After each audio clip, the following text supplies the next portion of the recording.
Just typical. There we go.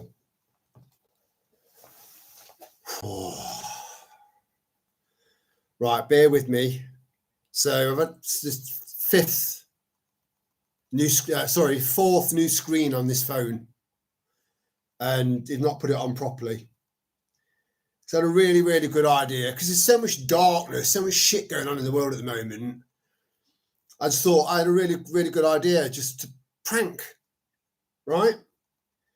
Well, my phone's just jumping around all over the place. So I'm going to just play, hopefully this will play. I'm going to play this whilst I just pour myself a drink. Just please bear with me. I'll get done as quick as I can. So have a listen to this. It's kind of puts things into perspective. I quite like things like that. They make you think about things that most of us already think about. You ever notice how everyone keeps saying, oh, we're going to fix things? Yeah, sure. Humanity's been fixing things for thousands of years, and somehow the world's still falling apart like a cheap lawn chair in a thunderstorm. We're doomed, and here's why. You know what cracks me up? People who still think the system works. The system works. For who? For them, maybe. Not for you, not for me, not for your Uncle Lewis with the bad hip who can't afford his meds. The system doesn't work, folks. It's not broken, it's fixed. It's rigged from top to bottom, like a carnival game where the basketball hoop is the size of a Cheerio, and you're trying to shoot it with a medicine ball. You're not supposed to win. You're supposed to keep paying, keep trying, and keep losing until you finally realize you're the prize. They're not selling you the stuffed animal, they're selling you hope. And once you figure that out, the whole joke makes sense. You're the sucker at the fair. Look around. Politicians, corporations, bankers. These guys have built the perfect scam. They don't even hide it anymore. Used to be they'd try to butter you up a little, whisper sweet nothings in your ear about freedom, democracy, the American dream. Remember the American dream?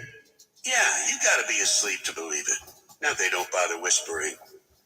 They scream it in your face. Sit down, shut up, pay your taxes, buy more crap, and keep scrolling on your phone while we rob you blind.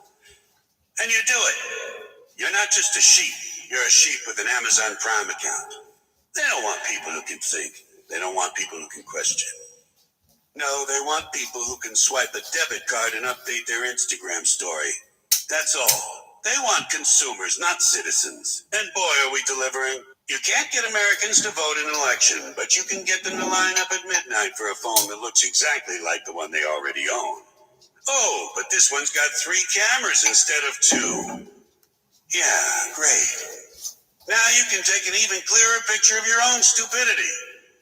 And politicians? Oh, don't get me started. These guys are actors, failed actors. You ever notice half of them look like they're auditioning for a commercial about constipation? I care about the American people. No, you don't. You care about the lobbyist check sitting on your desk. You care about the cushy job waiting for you at some think tank after you finish screwing over the taxpayers. You think these clowns wake up at night worrying about you not being able to afford rent? No, they're worried about whether the oil company exec is going to be mad if they say the word of climate in a speech. That's the big crisis. You know, will they still get invited to the yacht party? And the banks, these guys are the best magicians on the planet. These guys are the best magicians on the planet. Forget David Copperfield. The real magic trick is making trillions of dollars disappear and then convincing you it's your fault. Sorry, folks, the economy's in trouble. We're going to need to tighten belts. And whose belt gets tightened? Yours, not theirs. They're still at the steakhouse ordering lobster tails and $1,000 bottles of wine. Meanwhile, you're at home cutting coupons for frozen pizza and wondering if you can stretch a gallon of milk to last the week. But hey, don't worry. They bailed the banks out with your money. Isn't that sweet? What? It's like getting mugged and having to give the guy bus fare to get home. And here's the best part. People defend it. That's what kills me. People actually defend these guys. You point out the scam and some guy with a flag bumper sticker and 3 brain cells left says, well, that's just the way the system works. Exactly, genius. That's the problem. It works for them. The top 1% own everything, and you're proud to have a free app that tracks your steps. But look, honey, I walked 10,000 steps today. Yeah, and every single one of them was on the treadmill of economic slavery. Good job, champ. Meanwhile, they keep you distracted with nonsense. Reality TV, celebrity gossip, TikTok dances, bread and circuses, folks. Ancient Rome had gladiators. We've got influencers. Same thing, just less blood. Or maybe not less, just hidden better. I think wars are fought for freedom. No, they're fought for profit. Don't forget, Bruno, those shipments need to be in Toronto tomorrow. Tomorrow?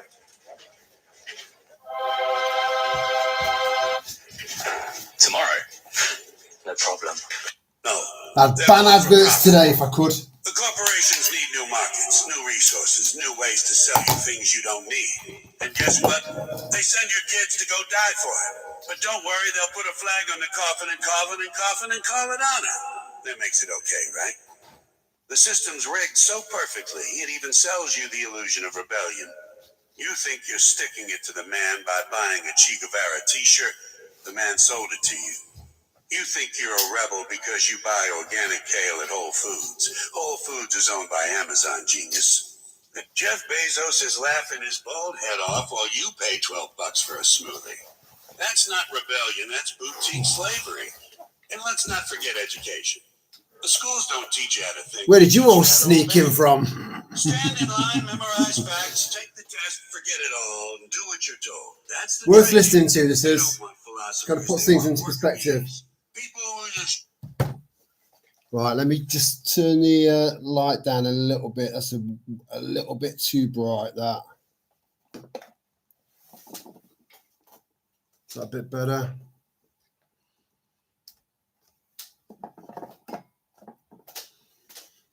Right, can everyone hear me and see me okay? You just let me know.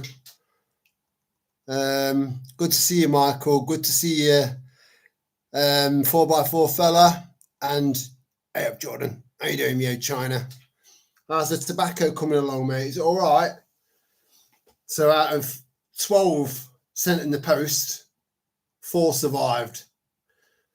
So as a possible sideline moving forward, selling tobacco plants online, I need to just make a few little tweaks here and there. Tweaks, not twerks.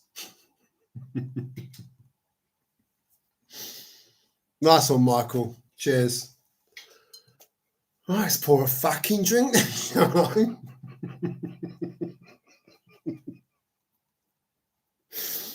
Oh, I was so.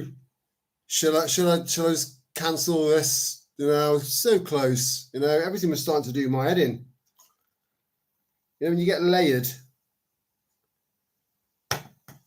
And yeah, it's been one of those days. And it's blowing a hoolie out there. I had a mullet before I went out.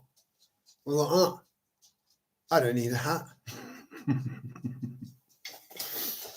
Yeah, so this. Let me move the water, because that would just push me over the fucking edge. Come out of the way, darling. Come out of the way. Good girl. Good girl.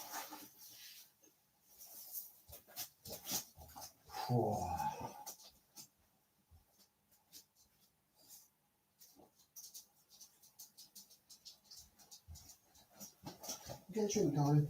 Good girl.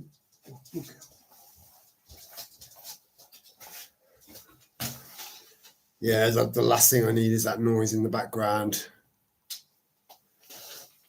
Yeah, I was just after all of the madness that's happened, the craziness, and you've got to admit everything's just up in the air at the moment, you know, and that's just the world. That's just the world around us, let alone our own personal lives, and we're having to try and. Whilst I took the girls out for a quick walk earlier on before I got sorted. Whilst I was out there, I was just thinking of an analogy, because as you know, I like analogies, right? Surrounded by bullshit mixed with truth, some honest to God truth, some 100% bullshit, and then loads of a mixture of the two. And the vast majority of people out there, I'm just being realistic, the vast majority of people out there can't tell the fucking difference, which is frustrating for people like us. And I know that it can get a bit much, you know, when you're just being bombarded by information, and then things that are happening here, there, and everywhere that don't quite add up, you know. So you think there's definitely something amiss there. There's a lot more to it than that, and there's a lot more to that than just that, you know. I'm sure most of you, if not all of you, are feeling that.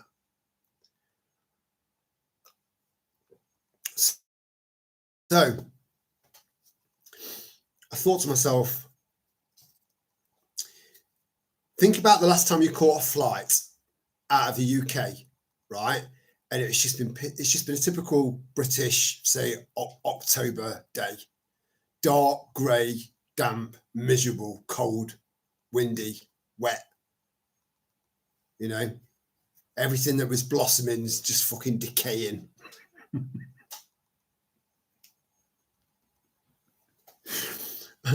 I meant to be doing this to try and lift you up, but bear with. So you board the plane, you take off, and it's just grey. You're looking out the windows, you can't see anything, just grey, and just loads and loads of water, you know, going across the screen, the window, you know, but you can't see anything because it's just so fucking miserable out there. And you keep ascending, still looks shit out there. Keep ascending. And you get to a point where you've ascended so high, you level off and go along. And the point where you level off is just you're above an ocean of cloud. And all you can see is just pure blue skies. And I mean proper blue. Not the kind of blue sky that they keep fucking about with. So it's like a powdery blue. So you're just above it all. And that's a half decent mindset to try and get your head around. Because I'm trying. And it does free up a bit of space. Like I said, you know, the whole allow it in. Just let it in, the information. But just let it float around. Just let it float around. Don't catch on to any of it. Don't latch on to any of it. Just let it float around. It'll make sense when it's meant to make sense. The plane analogy is a very similar principle. Same message. So, just rising above the fog of bullshit because it's everywhere. We're being bombarded constantly. And that, let me make sure I stay on top of this. I don't want to get miles behind. Hello, Boho Witchy. Well, thanks for joining us, darling. I reckon everyone's doing all right. Hello, Lana. Thanks for joining us, sweetheart. And hello, Sal Misra.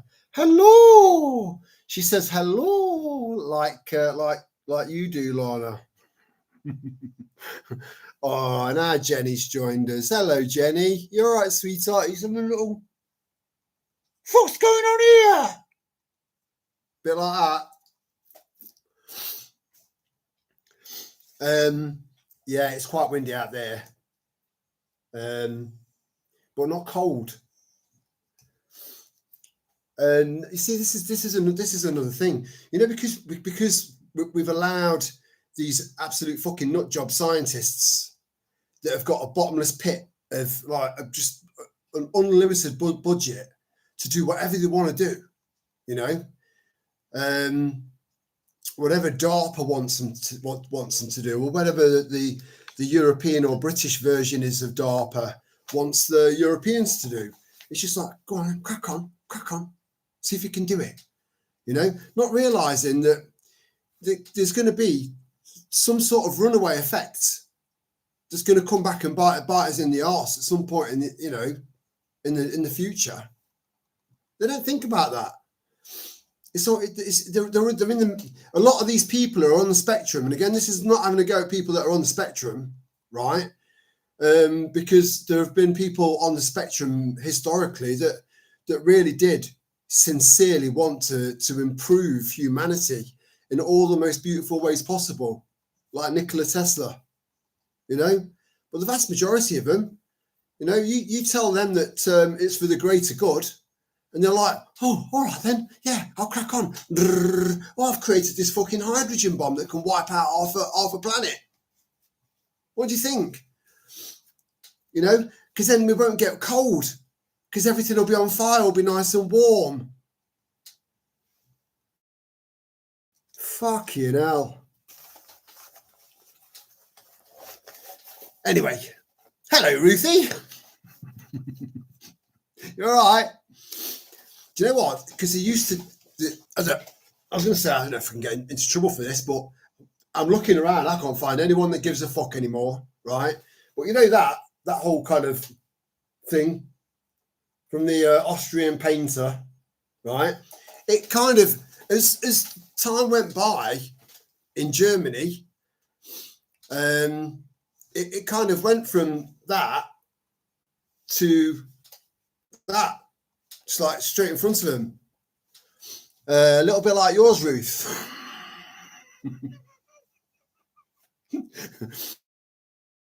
But you're too young to be part of the Hitler Youth. I've been a bit that kind of buzzing around a bit recently. It's fucking ridiculous. You can't make this shit up. You know, we live in a world of mongs, absolute mongs. And then you see, even the word mong. Like, can you say the word? Can you say the word mong? Yeah, I've just said it 3 times. But then Katie Hopkins gets nicked for using the word spaz. So, Storm, please stop. I've just said it, you know, which is leading me on to another question. Let me just find my tobacco. I need a fucking smoke.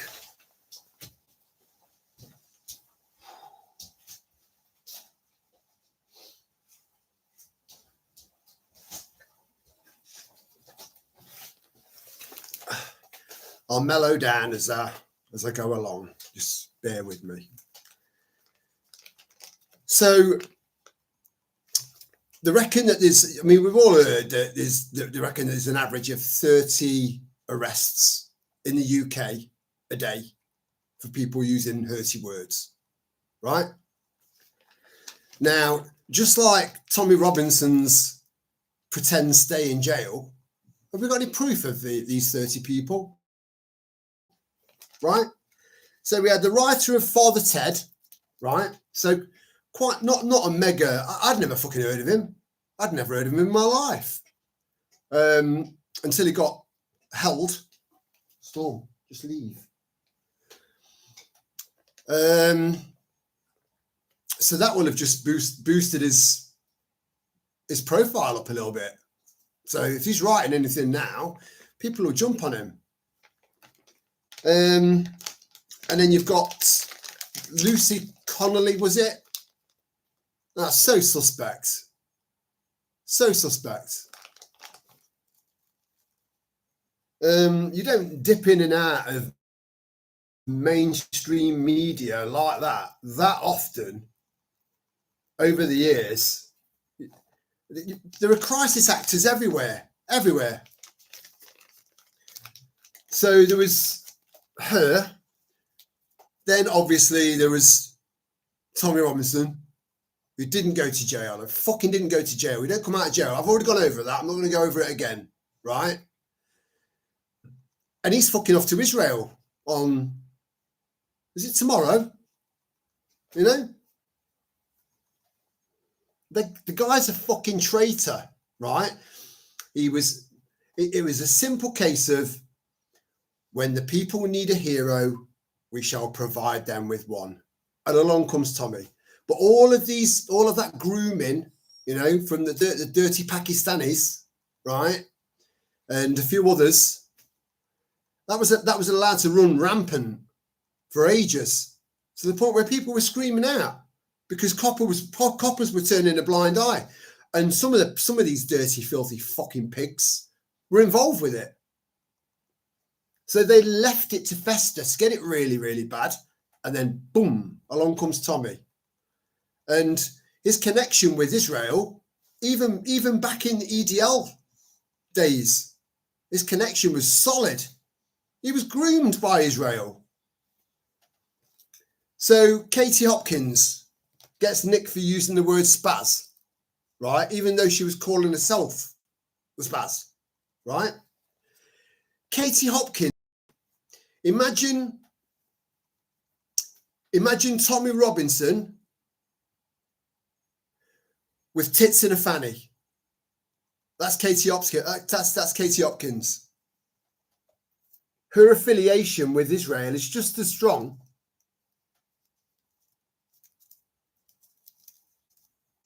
And the amount of people, again, the amount of stupid fucking people in this country was like, I really like that Katie. She says everything I like to hear. We're on the same page. She's one of us. Fucking tards. Tard land. Tard planet. Right? If Atlas turns out to be a spaceship, I'm going to be begging them to get me off this rock. Get me the fuck off this rock. But it's not a spaceship. Don't fall for that bullshit either. My lights have flickered several times.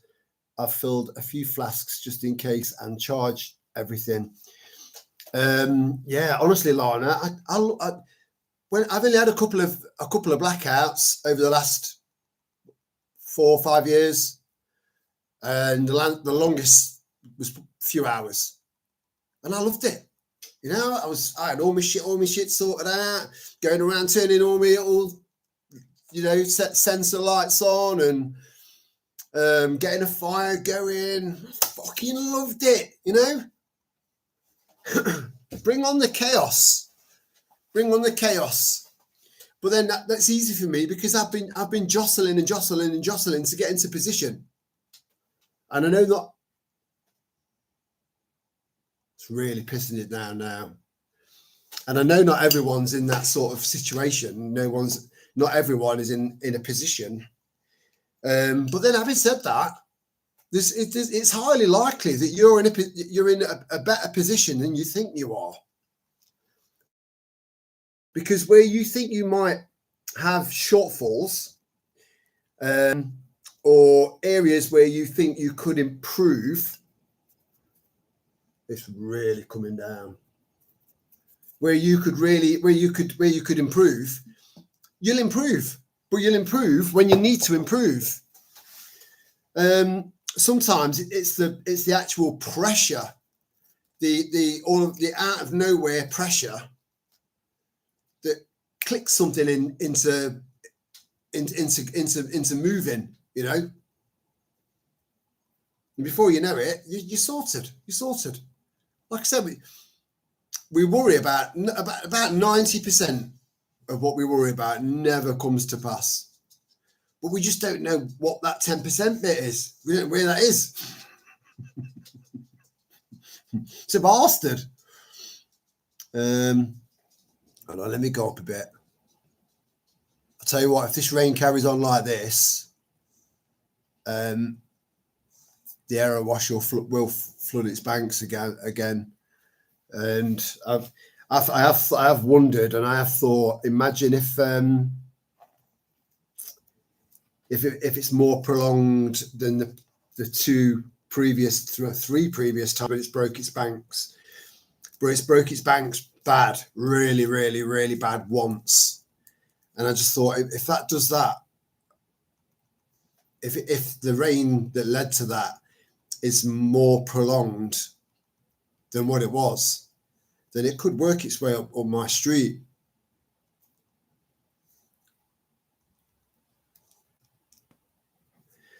Having said that, if that happens, it happens. You know, you're not going to stop a flood. Your local council might come out with one truckload of sandbags, right? There you go.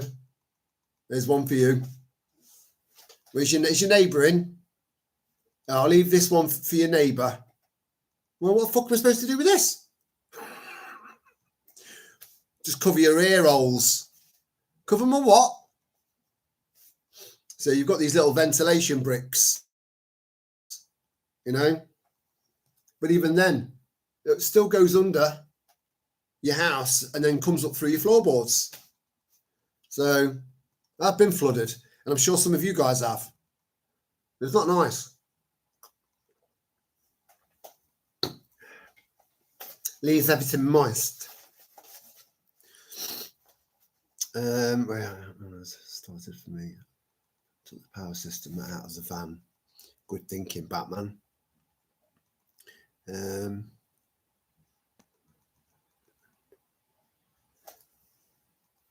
Mong. Yeah, I love that word. How you doing, by the way, Michael? Do you want to text me or something and let me know how you got on? You know what I mean. I'm pretty sure I know what the answer is. I think we are in for another storm after this one, straight after. I think so. A couple of days, unfortunately. You know, it's not like we had much of a summer either. You know, I swore that I'd not sunbathed for about 4 or 5 years because there was never a right time. I was never in the right frame of mind. I was never in the right mood. There was always something to do. And I pulled 1 day off, 1 day of sunbathing, and it was blissful. And then that was it. So time feels like it's just speeding up. But then you hear of people when we were, say, in our teens. I remember people in their 50s saying, it speeds up when you get older, you know. So is that what's happening? I don't know. I think there's more to it than that. I just don't know what.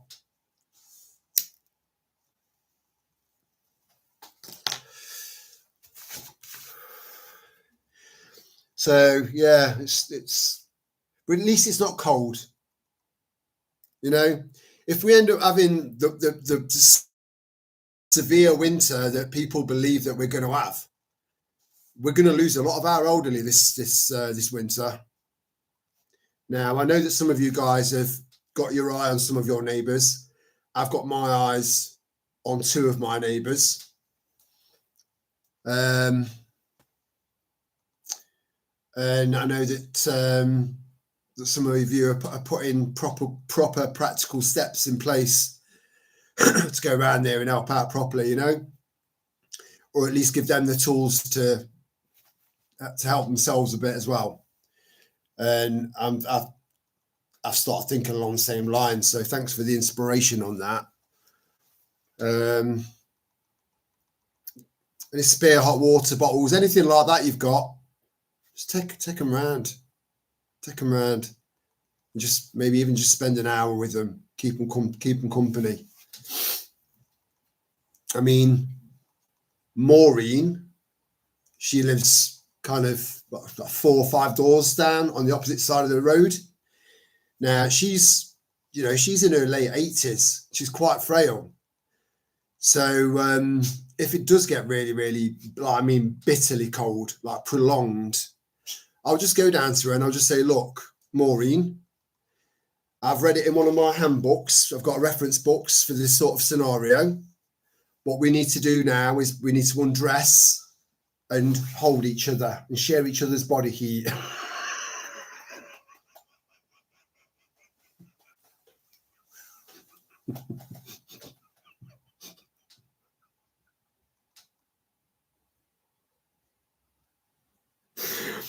I've just made one of the loveliest ladies you'll ever meet in your life. Within a minute, I've turned her into a gilf.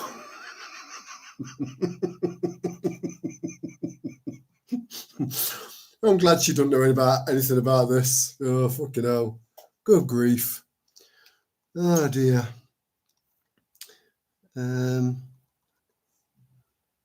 Yeah, rough, very rough. It's looking possibly tomorrow. Oh man, yeah. Well, I just hope that. Oh, Hammond eggs. That's a very, very clever play on words. My mum's going batty. Is batty like a shortened down, like an abbreviation for a place? Or do you mean batty? And hello, Nick. Nearly missed you there, brother. I've just jumped down a bit too far. Let me just go up a little tiny bit so I've not missed out on anything. Hibernating. That's my favourite word. I fucking love that word. You know, whenever someone says, Terry, why don't you just hibernate for a little while? I'm like, yeah. That's the best advice I've had for at least a year. That's the only thing I like about winter, getting a fire going. You know, I don't like it. I'm not a fan. I'm not a fan at all. You know, I belong in a hot country. Yeah, maybe we could at least benefit from this influx of cockroaches. Benefit from it. It's like, right, like a wife swap thing, or a house trade just for 6 months. Like, right, okay, I'll take your place in Zimbabwe, and you can have my place in Long Eaton for 6 months. I'll come back feeling fucking brilliant, you know, tanned up to fuck, you know, and he'll be half dead because he's completely depleted of all vitamin D because he's not used to it. I'm like, are you all right? Anyway, come on, mate, you got to get out of my house. Oh, Cuff out of my house. Right then, let's put the kettle on.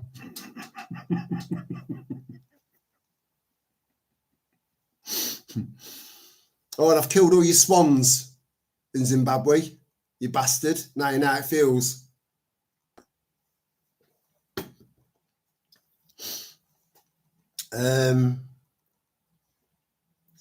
Highways maintenance now up in Scotland. Oh my God, can you imagine that? It's quite exposed, you know. It is rough. It is rough up in Scotland. You've got the weather, and there's a lot of Scottish people up there. Yeah, I didn't think you lived in Scotland. Nice one. You moved up there. You're in a very valuable job, helping people. Yeah, he is. Yeah. Stay safe out there in the dark, matey, in this weather. Yeah, don't blow away, mate. Don't become a human kite.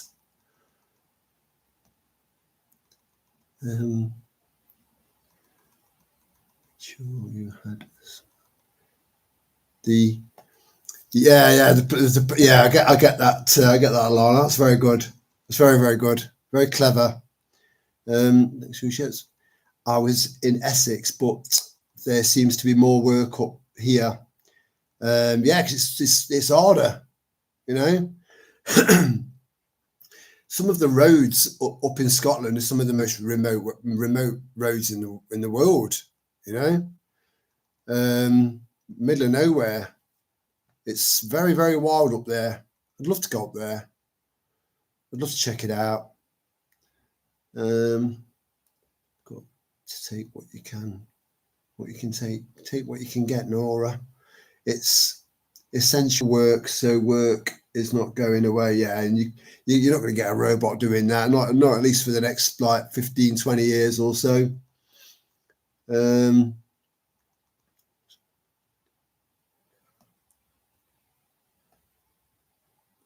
It's jumped a bit.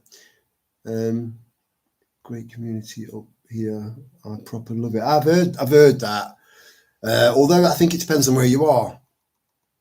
You know,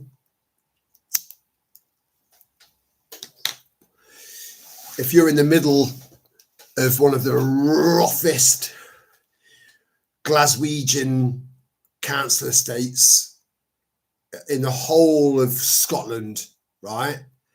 And He's a skaghead. She's a prosy. He's a prosy.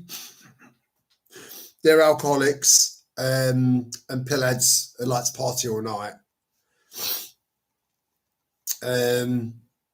Then yeah, your opinion might be a little bit different then. But I think if you go out to semi-rural places, and you know, I think yeah. But I think that applies to most places. Anywhere where it's less built up. We're not meant to be in concrete jungles. It's not good for us. You know, I went away for 4 nights to the caravan, away from pretty much most of these EMFs and the hustle, the bustle, the sirens, you know. And I came back brand new, you know. Did me the world of good, So whenever you go anywhere where there's a lot of greenery, people tend to be a lot more laid back, because it's where we're children of nature. You know, you do say that some people prefer the city, but you have a conversation with one of those people that prefers the city. Have a conversation with one of them.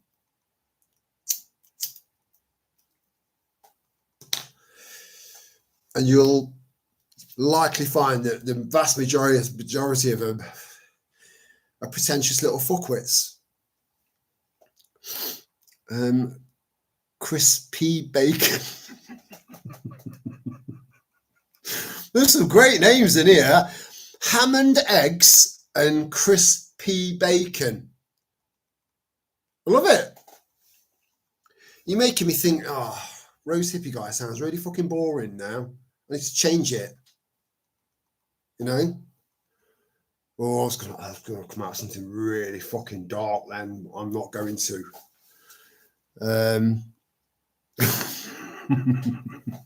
And then there's I've got this little devil there going, fucking do it, change it. Starving Marvin. I love that saying. Only Mickey Pierce only fools. And Mickey Pearson. Oh, has she died? Her out of Keeping Up Appearances. Sal used to. She loved watching that. Hyacinth's Bouquet, and she never married, never had any kids. You know, I didn't know any of this shit. I wasn't really that interested, to be fair, but you know, Sal was into her. So Harry P. Ness. Is this some sort of practical joke? Is there a practical joke going on? Is this let's see what a skinhead looks like when he's really fucking confused looks like? What's going on here? What is going on here?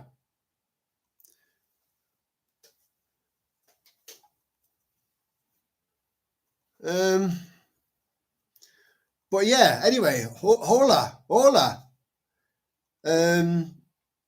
A lot going on over in. Are you an expat then, Harry? All right, Harry.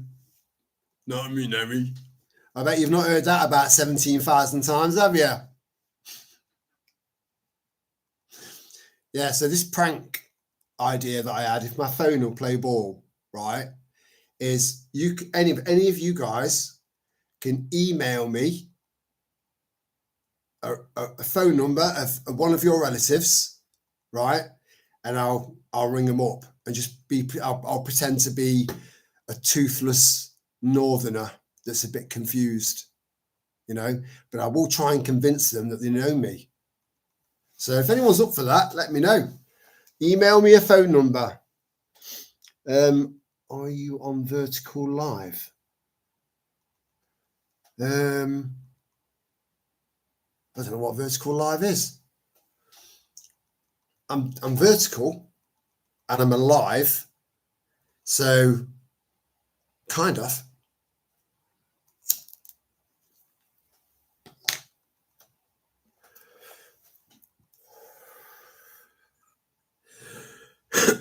What's Vertical Live? Harry P. Ness. Usually it gets loads of trolls in on that one.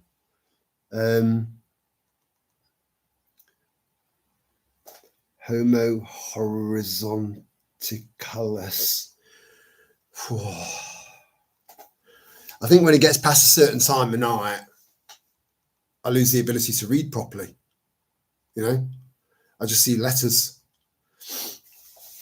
But I think I'm a Homo horizontalis. I'm one of them.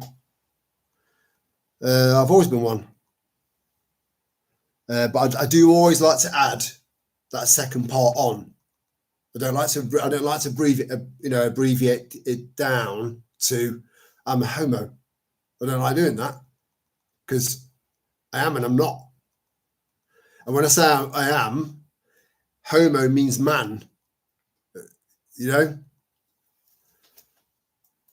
And then so it's like let's add erectus onto the end of homo.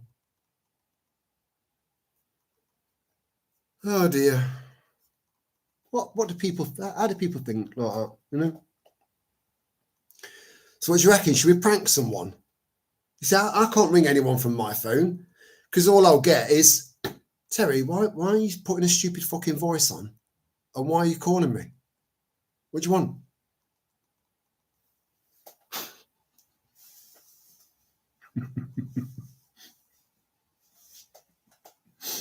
Email me. Can someone put my email in the chat? Oh, I can do it, but I'm just a very, very slow typist. So by the time I've got Rose in there, Lana's gone done. You know, so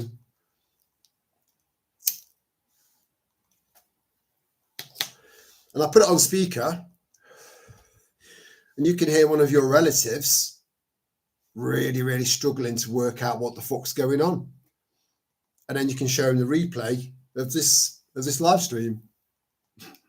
I think that'll be quite fun. Thank you, Michael. Mucho gracias. Just getting in there with the whole Spanish thing there, Harry. You know what I mean? Bilingual me. But I'd be prepared to do that.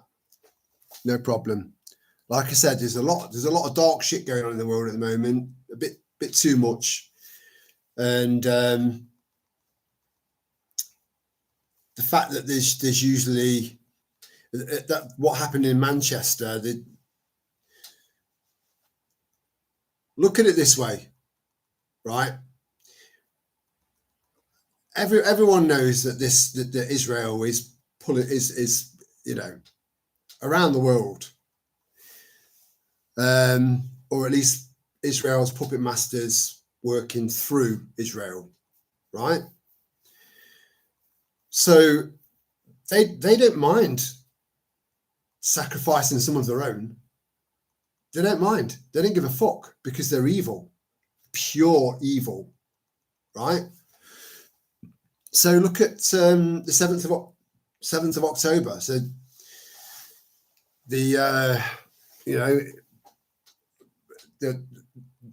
that's only it's only a few days away.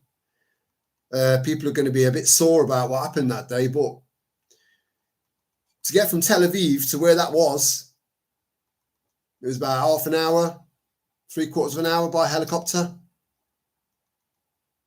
It took nearly 8 hours. All those people got wiped out. Kids, women, the lot. So that was so orchestrated. So what's to say that Mr. I can't get my bloody fucking bomb to work, man. Bloody bastard. Bang! Oh, shot me, mate. I can't get the fucking thing to work.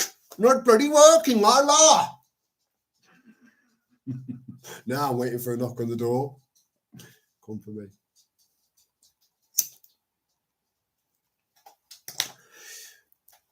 See, that's, again, some people might think, bit soon, Terry. A little bit, you know. But we're British. Dark humour we invented dark humor. It's a coping mechanism. We've always used it. Dark humor is our thing. So I could have gone a bit further with that. Wait till I've had a few more vodkas down me, and I've let my ear down a bit. You know,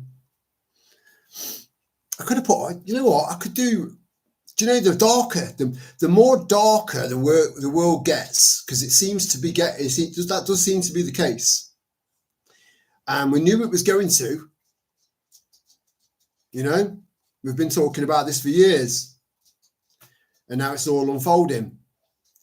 So I think the darker shit gets, the lighter the live streams need to get. So one week I'll do an entire live stream with a wig on, with a wig.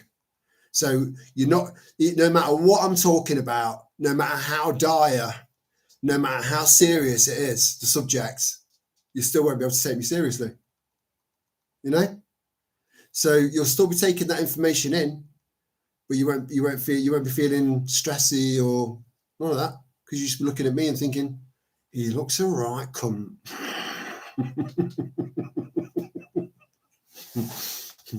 I'll go and put one on for you now if you want, you know. But it might take me 5 minutes to get him to get it, because certain wigs just went up in the loft, you know. But I'd do that for you. Anything to lift some spirits, because our spirits need lifting. They do. We've got to, like I said, not 90% of prepping is all mental attitude, mental health, positive attitude, maintaining your sense of humor, all whilst trying to keep your head on a swivel. You look funnier without the wig, bruv. Oh, thank you very much. Flattering bastard, you. You sweet talking little bastard. Hello, Sky Girl. How are you doing? Are you all right, darling? With a first name like he had. I know, Jihad. Was it Jihad? Fucking hell. It's like if your surname's Cup, don't call your kid Egg. You know? Or if your surname's Hunt, don't call your son Mike. You know? Or if your kid's if your surname's Chegg, don't call your kid Scott. You know, I could go on and on and on and on and on. But yeah. Hello, brother. So UK-11.11 Prepper has got a really, really good channel. So, and the only reason that I don't say the name of his channel is because you've made it ridiculously difficult for me to fucking say. You know, Rose Hippie Guy, dead easy. It does stand out, but it's very difficult for me to remember. But please go over and check his channel out. It's really, really good. I'm sure he's got something, you know, on the simmer at the moment, ready to come out. Good channel. Good channel. Have a good weekend, mate. Enjoying the catch up. Yeah. It's yeah. Just remind yourself it is a weekend. That's another important strategy to work to be able to deal with uncertain times as preppers, and that is to try and maintain as much familiarity as possible of when things were normal. Well, they've never been normal.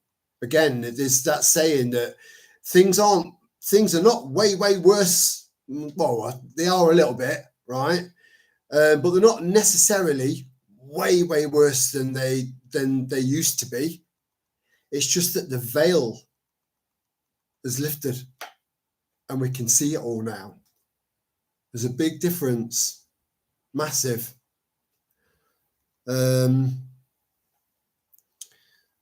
So yeah, reminding yourself that it's the weekend. It's time to chill out. And if you're teetotal, have some water or whatever it is you do on a Friday night.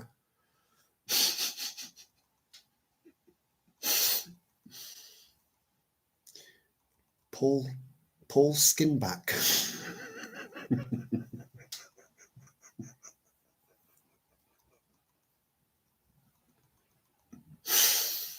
Oh, I do like that. Do you know what? In fact, that is funny. That is funny.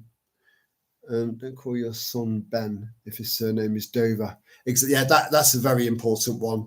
Very important. Yeah.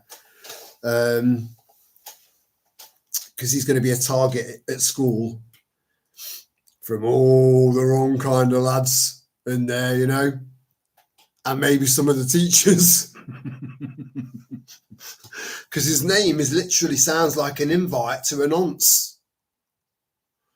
Oh, that went a bit too dark too quickly. I do apologise. I've only had half. God.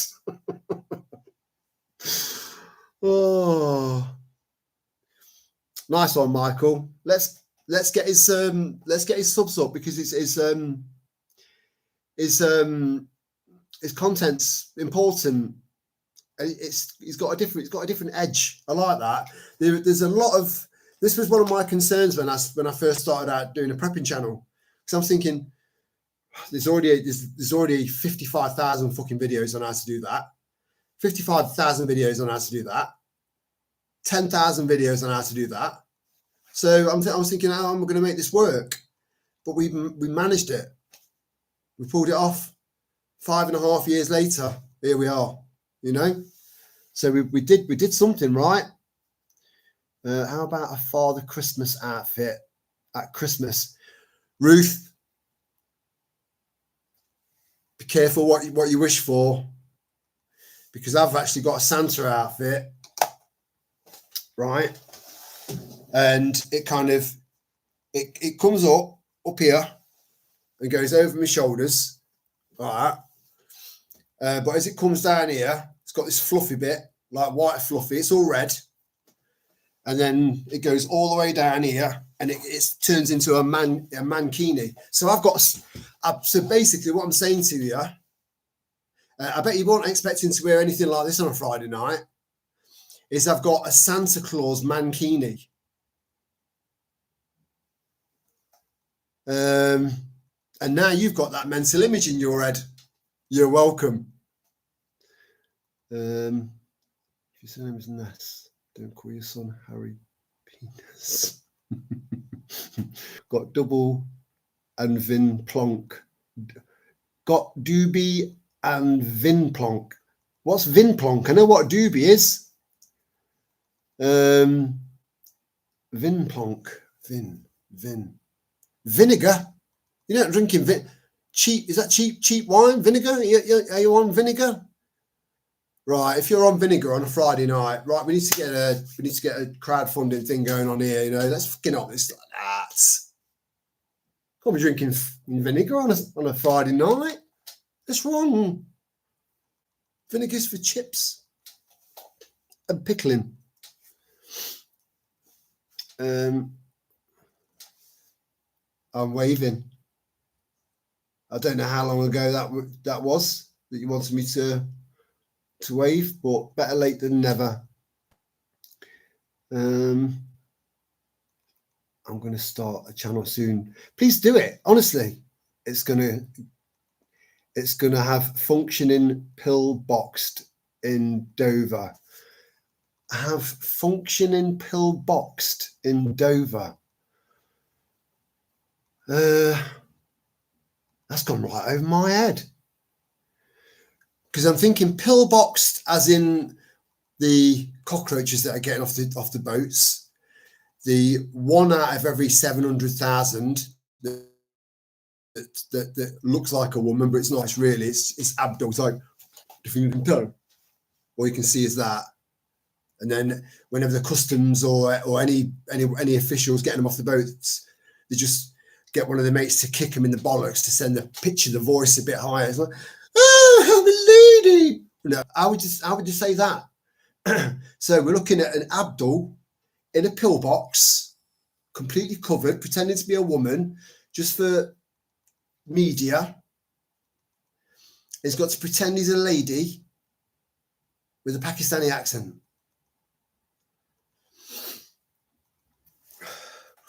Oh, my lady! My lady! And why do they do that? I think that's what they sound like. I don't know. I've never really thought about it until now. This is vodka, or if you're from Russia or certain parts of the Middle East, vodka, because they can't pronounce the V's. They say video, you know? And Lord, don't mate, you're making me waxed.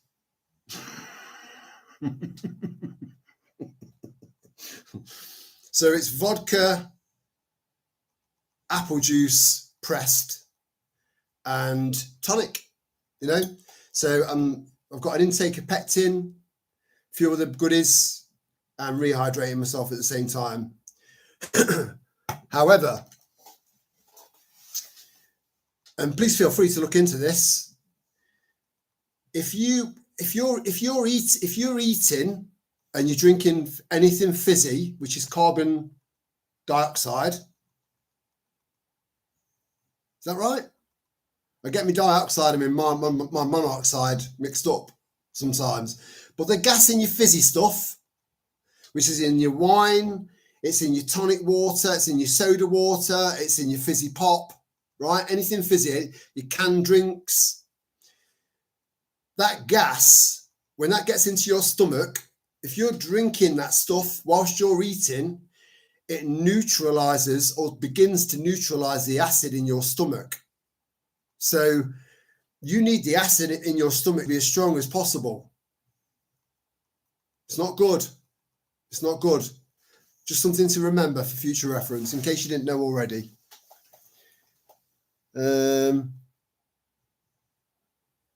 Yeah, cheap wine will do the job.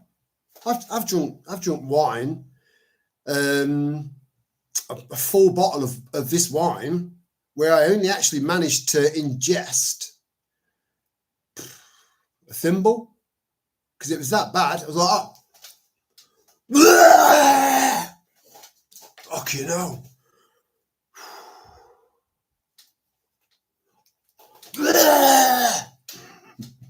Until the bottle was empty.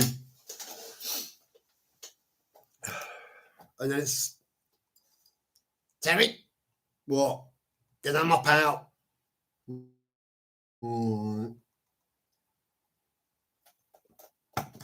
I've not thrown up for a long time, come to think of it. So I'm doing something right.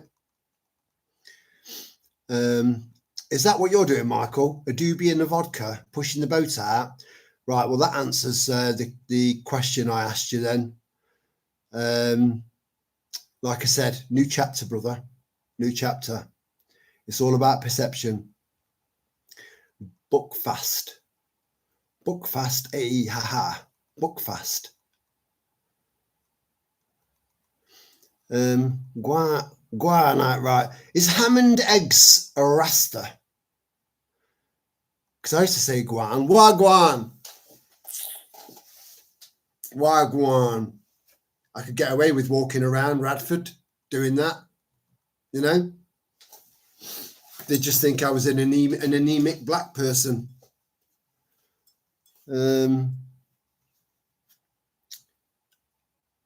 Okay. Reek the hoose juice.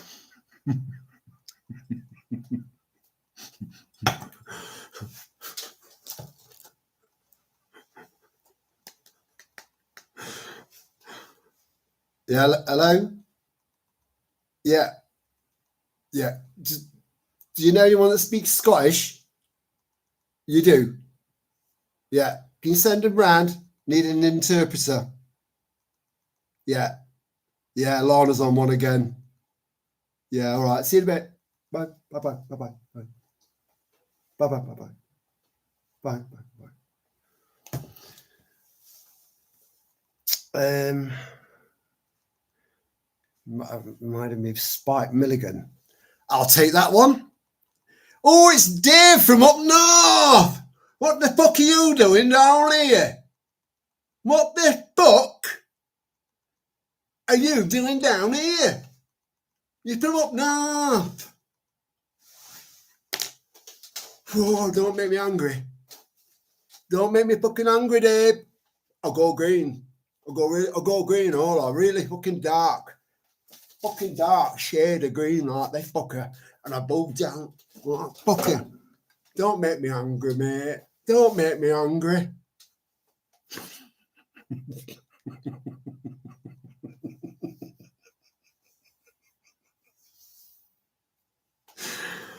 Well, I feel strangely relieved after that little outburst. I feel like I needed to get that off my chest. I feel ever so good. Calm, you know?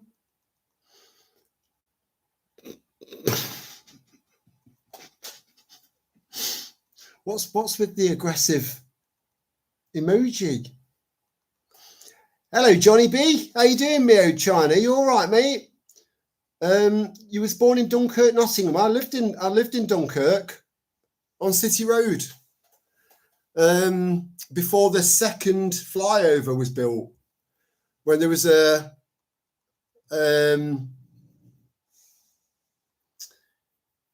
fire station on the island, and yeah, it's changed a lot.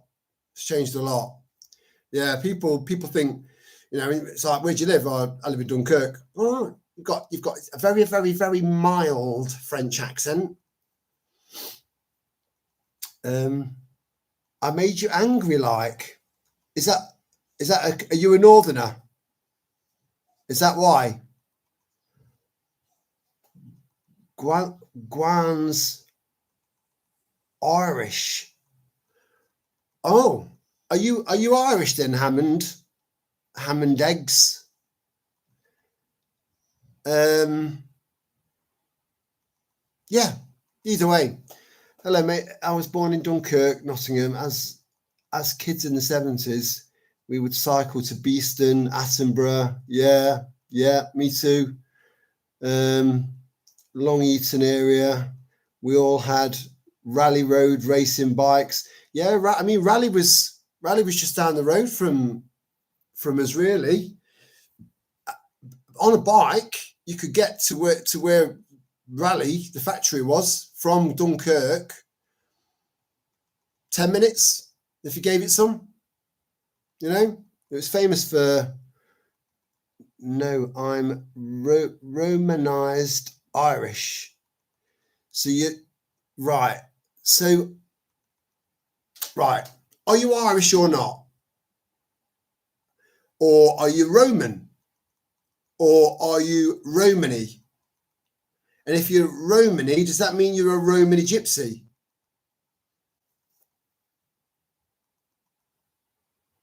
If you can just put a bit of effort into that and be more specific, so I don't have to keep asking you loads of questions again and again and again. Anglo-Irish. Right. So you're a Romanized Anglo-Irish man. Fuck me. I'm just an Englishman. That's how fucking simple it is to be.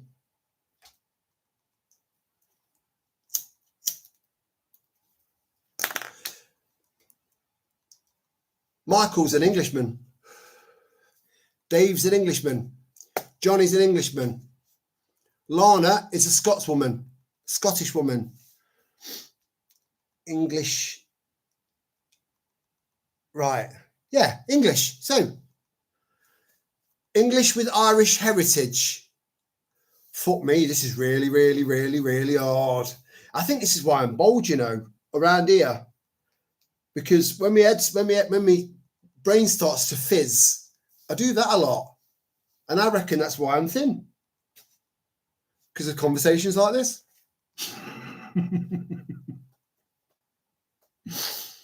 Oh dear.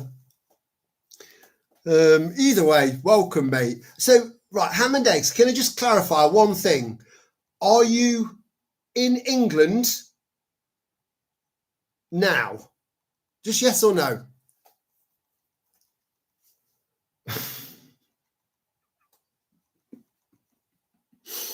Oh dear. I'll tell you what though, Johnny B. Attenborough is very, very beautiful. If you needed to get away from Lenton and Radford and Dunkirk and all of the built up areas around busy, A roads and stuff like that, taking a bike ride on a nice sunny day, whether it's winter or summer, down to Attenborough. Yeah, it's a bird sanctuary, so it kind of speaks for itself. Tunbridge Wells. Oh, I went there a very, very, very long time ago. It's famous for something, and that I'm not about to jump in and say for slags, murder. I wasn't about to do anything like that. It's something positive, but I can't remember what it was. So I'm sure you'll tell me. But then it's 2025. It might be famous for slags and murder now. And on top of what the good things that it's famous for, I don't know.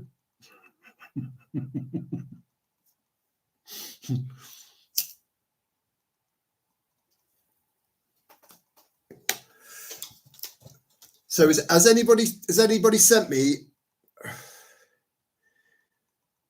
Oh, let me just see if my phone works. Has anyone sent me an email with someone's phone number that you would like me to call and prank for you?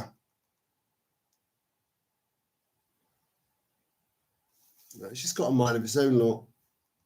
Well, it did have.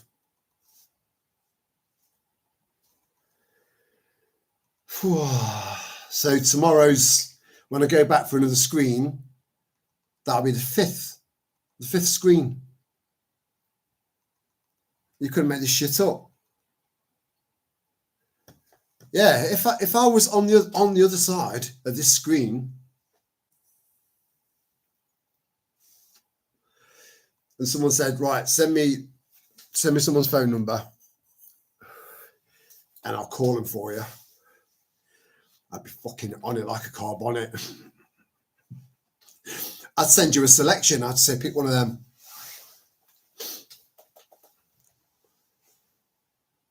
See, it's just deleting stuff. See that?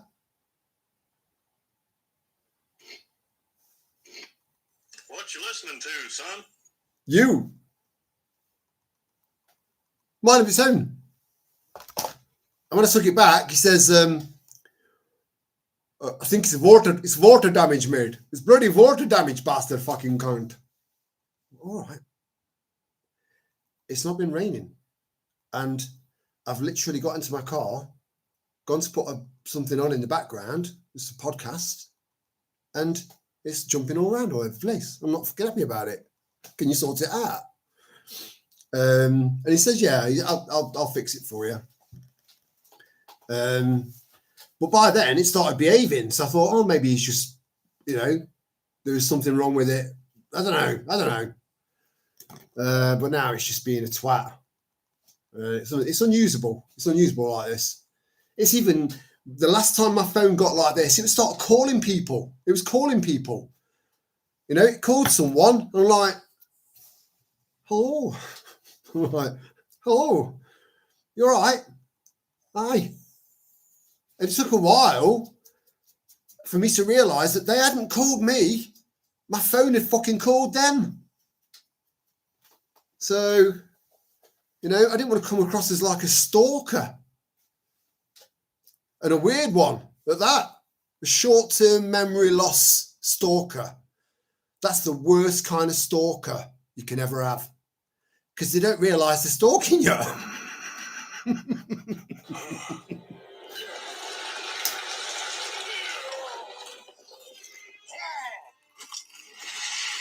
What the fuck? It's not porn.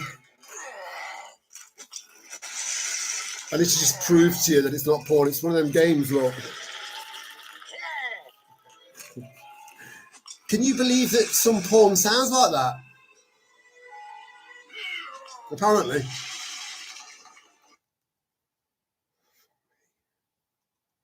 Let me turn it off. Can't be doing with that. If anyone sends me someone's phone number via email, then let me know in the chat, and then I'll turn my phone back on and we'll give it a go, you know? No, it was posh once. Most places were lefties everywhere. Lefties are from the middle class, you know? They are. That's why they're all... I'm not saying all middle class people are lunatics, but the left-leaning ones are. Because I've met far too...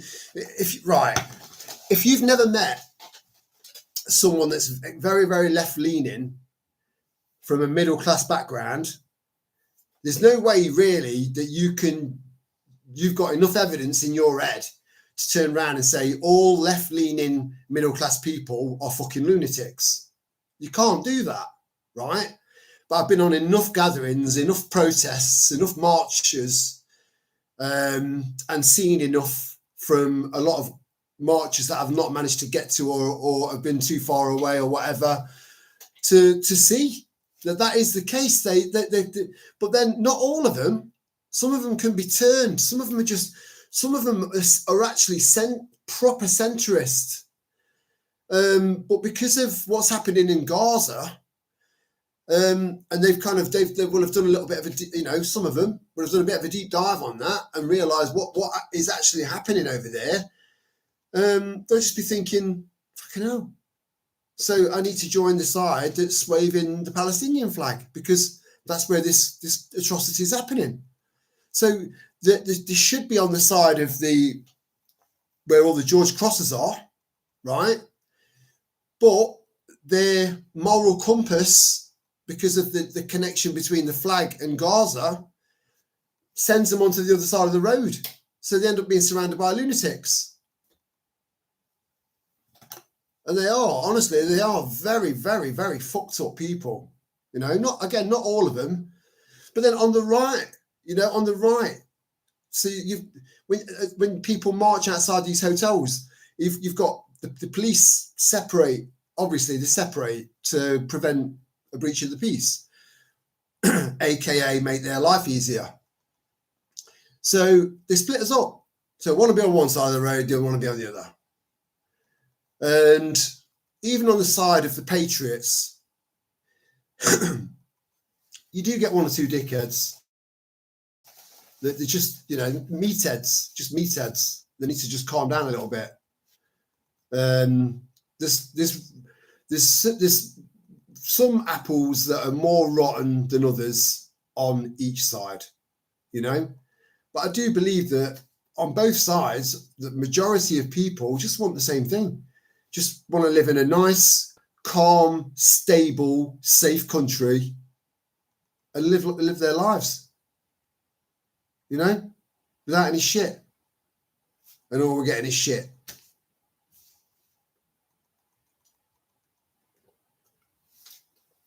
If we could encourage a few more people to listen to us whilst listening to them, because it's got to be a two-way thing. If I'm talking to someone and we've got opposing opinions, they're giving me their side. There's no way on earth that I would be stood there engaging with them like a nodding dog, like that, pretending that I'm paying any attention to what they're saying just by nodding, because I've got no interest in what they're saying. I'll listen to their side. And they'll know that I'm taking it in. They'll know I'm listening. But then the deal is they've got to listen to me. And I could learn something. They could learn something. And this is why these sick, twisted bastards do what they do. Division, subdivision, subdivision, subdivision. Anything that can be divided, divide. Divide and conquer. And that's why they're doing it. Division and fear, two of the most powerful tools in war.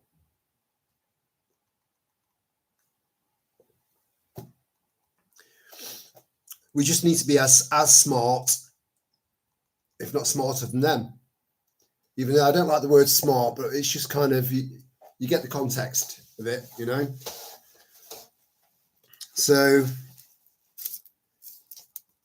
I've said in previous live streams, a lot of people on a lot of these evil, twisted fucks, they're very blinkered,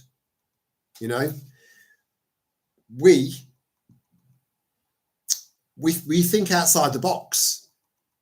We look at things from lots and lots of different angles, which gives us more and more and more options.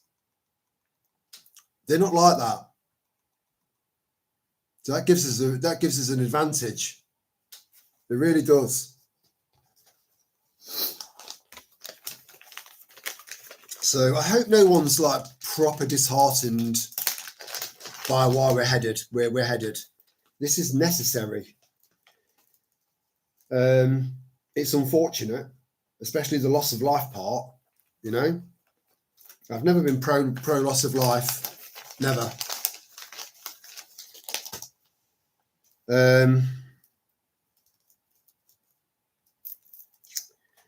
But going back to analogies, this is the end of an era. The end of a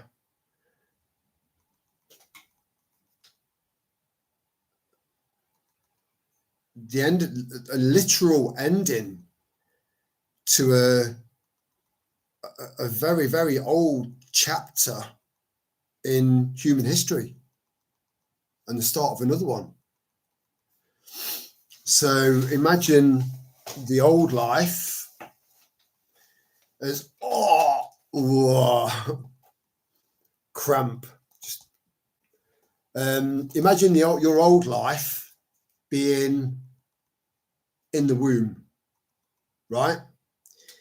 And the new world that's approaching, again, I'm not using the word order because that's not how it's going to go. It's like being born again, into a new world, a new way of living, maybe another way of thinking. But birth is always painful, not just for the mother, but for the child as well. So just bear that in mind, What's happening and what's coming is absolutely essential, and it's unfortunate. A year, maybe 2 years ago, maybe a little bit longer than that, I would have been pointing my finger at any fucker out there that ever wore a mask. To anyone that keeps going back and getting jabs. To anyone that can't see Tommy Robinson for what he is, or Katie Hopkins, or any of the rest of them. All of those people out there that can't see past their fucking noses. I've gone through stages where I've blamed them, and to some degree they are responsible, because if they were a little bit more kind of, they had a bit more of a peripheral and a slightly more functional fucking brain that's critically thinking, we wouldn't be in this mess. We would have dealt with this years ago. But we are in this mess, and it's the mess we can get out of. But I've stopped blaming other people for the situation that we're in now. Other than our governments and their puppet masters, Again, if you keep comparing yourself to other people, and I've said this 1,000 times, you're just setting yourself up for total fucking disappointment, you know? Where are we? Taking the dog out for a pish. I'm sorry if I didn't catch you in time there, brother. But nice to meet you as well, man. Yeah. Interesting chap. And that was like one of those pink marigolds. The word pish is Scottish, not Irish.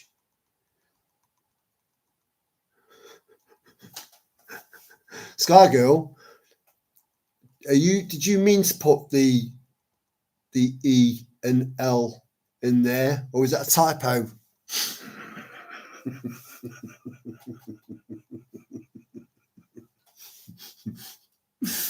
I couldn't resist that, you know.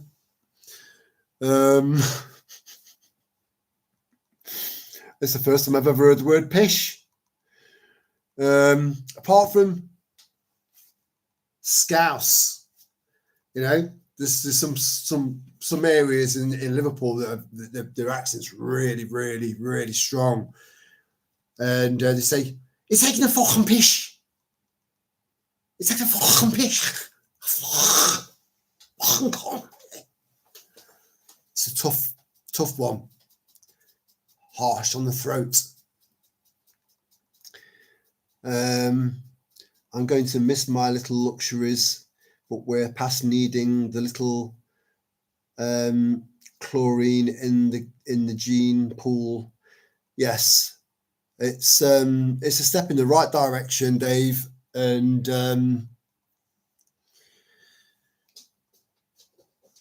you just gotta hold the line at all costs. You know, don't cave in. Because imagine if everyone just caved in. That's not going to happen. We're way beyond that fucking marker now. We're way beyond that. There's been far too much momentum built up. So yeah, there's no going back. There's no going back. I mean, even if you were like a multi-millionaire or billionaire, and you bought yourself a little island and had a desalination system built into it, and it was enough to water and grow your own food and feed your chickens and have fucking goats to milk, and I don't know why I did that. You know what? You know how I fucking goat gets milked. Fuck me. You know, and a few other bits and bobs. You know, get sorted. Start to develop a taste for seafood, which I haven't got. Just catch your own fish, line caught fish as well. But again, if nobody did anything, even people on those little remote islands, no one's going to be out of reach. They want everyone tagged.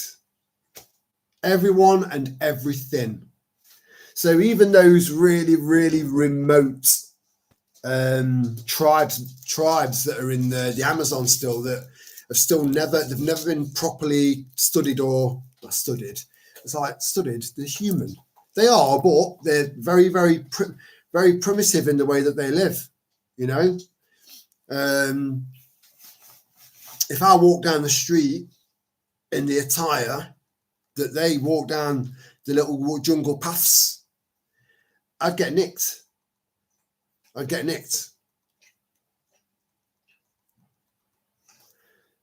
even people like that, they won't be left.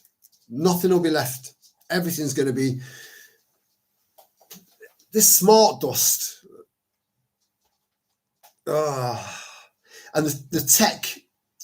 So look at it this way. They've got tech where they can see where people are in a room behind drawn curtains, locked doors, closed windows. No way of visibly seeing in, and they can see. where everyone's positioned in that room, you know. And I believe that that's down to what we've been breathing in, and some people are, you know, in the other way, or both.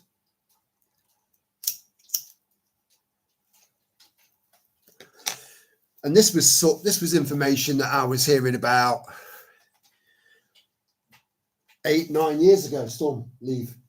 8-9 years ago, but I never really, you know, it was that's a bit far out, it's quite out there, and I never really gave it much of a thought. But again, when you let information into your head and just let it float around, don't hold on to it, just let it float around. It gives you loads of extra. If you're familiar with computers like Lana is, and a few others, RAM, it gives you more RAM, random access memory, more processing power.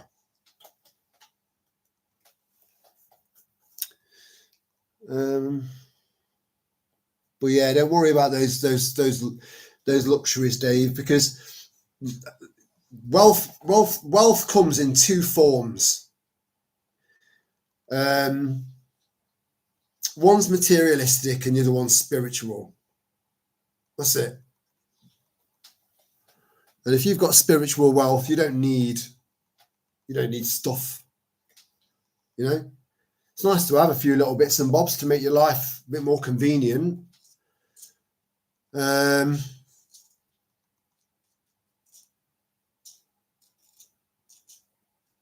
Yeah, you know, I'm not saying that we need to just completely and totally get rid of all technology and stuff like that. I mean, there's a few people that have got things in place now where they can run certain bits of their equipment off solar. I'm set up for it. It just needs rigging up, and I'll do that when the time's right. I know what I'm doing. So there are ways of not needing to get rid of everything.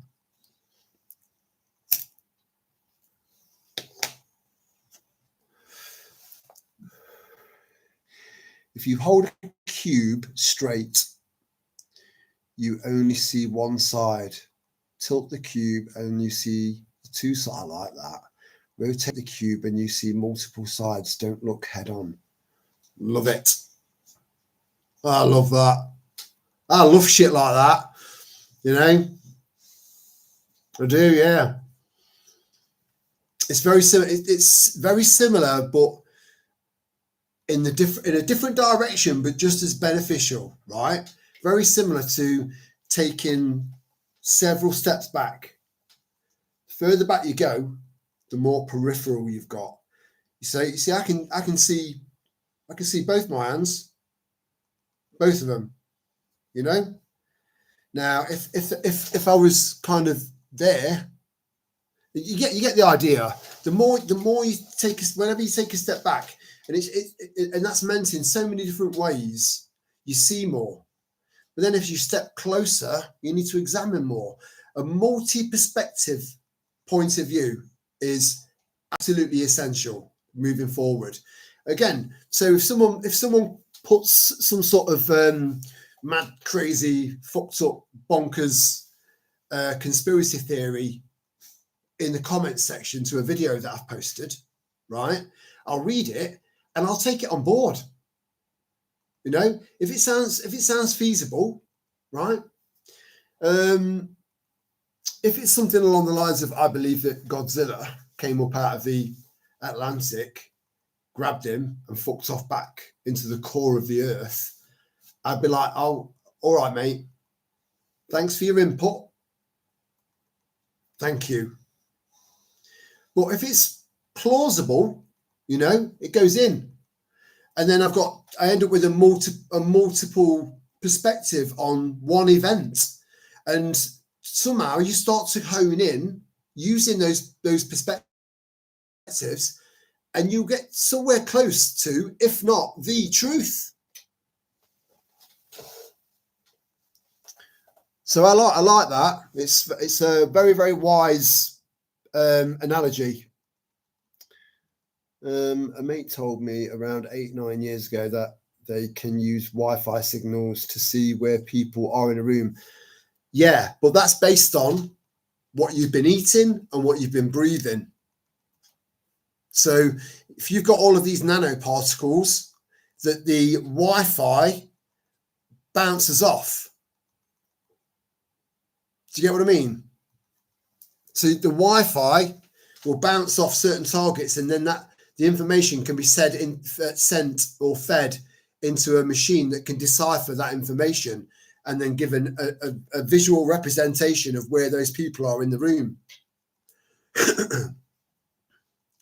But it's because of stuff that they're spraying on our food deliberately, stuff that they're spraying in the air deliberately, stuff that they're putting in our water. Again, I don't need to worry about that because I don't remember the last time I drank from a tap. When I went to the caravan, I suppose.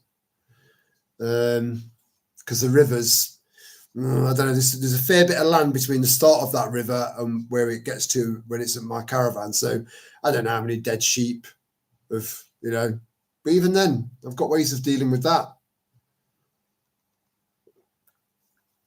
We'll be all right.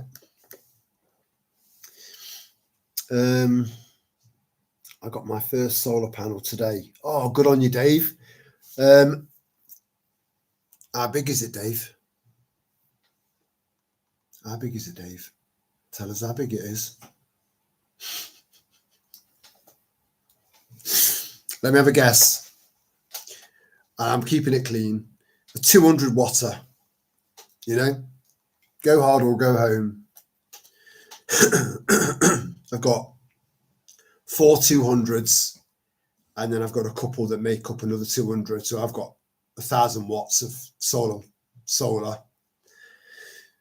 1,000 and 1,120 if I end up taking the solar panel off the motorhome roof. But I'm going to leave that on there as an extra selling point just to get rid of it, turn it into money. But you can charge stuff up. If you get a solar controller, you've got to get a solar controller, right? A solar controller and a solar panel during the day. That's all you need. And you can charge stuff up from your solar controller or anything that needs to be charged up so that you've got light and entertainment or whatever during the night. And then during the day, repeat the same process over and over and over. And costing you fuck all, apart from the initial outlay.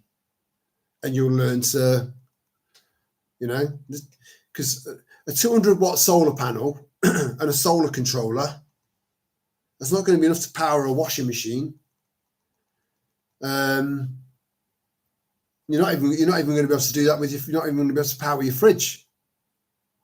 You need to have batteries, leisure batteries. You need to have some form of storage to hold the charge, or a solar generator. But solar generators are just very, very expensive, and some people are a bit nervous around them, because at the end of the day, they're just like a miniaturized version of a Chinese EV.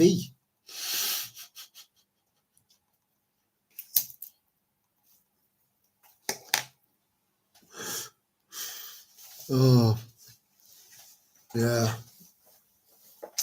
But I do try and leave it somewhere where it's kind of, we've got a chance, because, look, I would recommend you get a solar controller, a solar generator. I would, but they aren't cheap. They're not. And go for just have a look at for what they're worth these days. Have a look at the reviews on various ones. I can only vouch for mine. Ruth can only vouch for hers. But there's a few out there. There's a few on Temu. I'm not buying a fucking solar generator from Temu.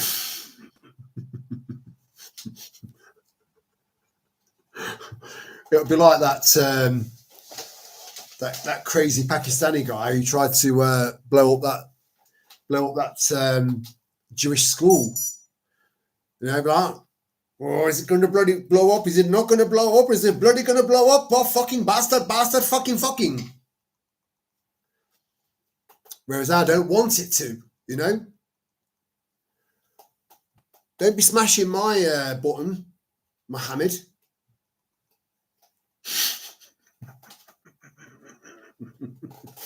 His name wasn't Mohammed. It was, what was his first name again? I couldn't believe it. It basically means just, it means murder and kill. The infidels. Jihadi. You couldn't make this shit up. Yeah, they can. It's like bat sonar. Bounce signals around and they can map out interiors and where people are in real time. I'm so tempted to get a Faraday cage, because you can get Faraday cages that fit over your Wi-Fi. And then once you've got that over your Wi-Fi, look, there's nothing I can do about their Wi-Fi. There's nothing I can do about their Wi-Fi, but I can do something about mine. So you buy a Faraday cage that goes straight over your Wi-Fi, and then anything that looked like a laptop or anything like that, hardwire it through the bottom back of your modem, and hardwire it into your laptop or into your telly. You know, do it that way. Yeah, you're going to use more of your data on your mobile phone. Well, that will encourage you to use your fucking phone less. You know, so instead of you all being sat in the front room together, you're all doing that. I'm not saying you all do that. I'm just saying it's very common at the moment, which is a fucking shame. So instead of you all doing that, you're all thinking, oh, I've only got about 1 gig left. I need that. So how was your day today? Old school conversation. You know, it's a win-win.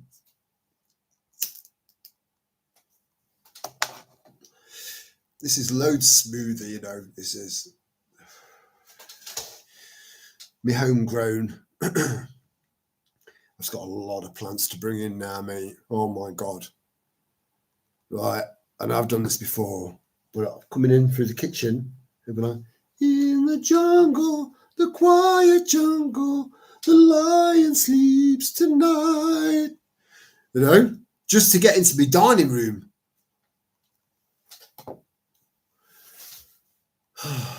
But hey ho, hope it'll all be worth it.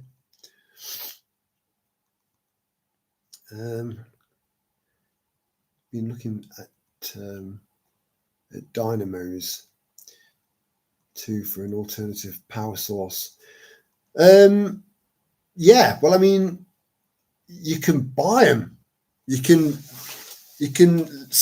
literally sit down whilst you've got the telly on, right? And every now and then recharge your leisure batteries. Just giving you one example of a use for this specific device, right? And it's just got pedals. So you just push one down, then the other one. So not only are you giving your legs a nice bit of exercise and also being beneficial to your circulatory system, right? You're generating through a dynamo enough power to recharge your leisure battery. Or if you're clever, because there are videos on YouTube of this being done, please have a look.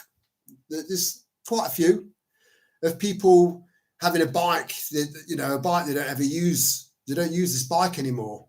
So he finishes with her. That was really shit. So they kind of build this bike up. Some people have converted their road bikes, their mountain bikes or hybrids or racers or whatever, and then put them onto like these welded things and just use them with something on their TV screen as if they're racing, you know? So they're still doing exactly the same amount of effort, but without being out on the roads and being risked by being smashed off the road just because some bloke with a skinhead and a beard like this doesn't like the look of blokes in lycra.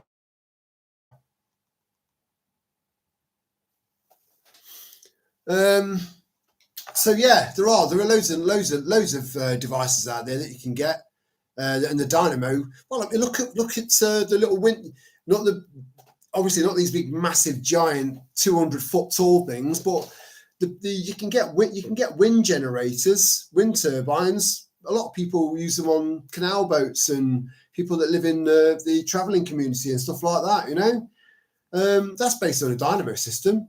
It's just that instead of your body pushing the dynamo, the wind's doing it.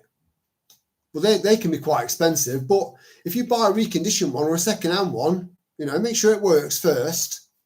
You could get years and years, decades out of it if you look after it, keep it oiled. There's so much we can do. We've got so many alternatives. We've just been so sucked into the system, sucked into this way of living, this life, that we don't really know anything else. Whereas actually, there's a lot of us that are from a certain generation where we remember what it was like to wake up with a thin, sparkly little layer of frost on the top of your sleeping bag, you know? And like loads of little beautiful, ornate, gorgeous patterns that the ice has made on the inside of the fucking glass in your bedroom. Getting dressed for school under the covers. So we've roughed it before, we can rough it again. Like I said, we're the last generation. You know, it's down to us to steer the ship. It is, but not forcefully, by example. Just by example. Follow me if you want. Don't follow me if you don't want to. It's up to you. I don't give a fuck. Lead by example.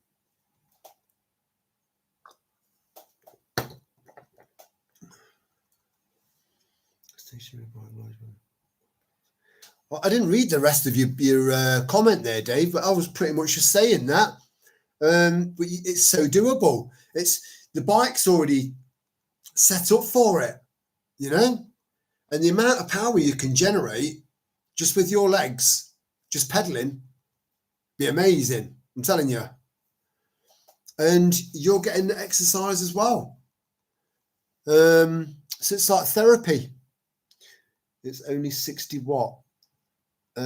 Just for phones and torches, we'll definitely be going large on them with a controller low. Yeah, hey mate, if you've got anything above 20 watts,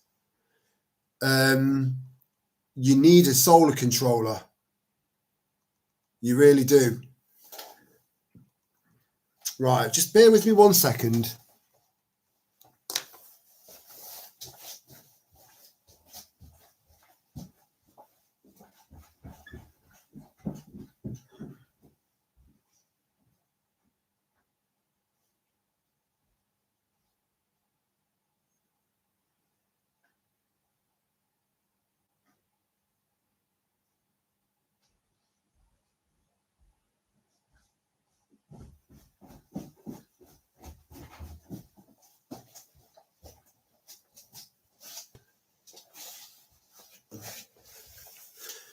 So because I know that you can charge loads of shit up during the day,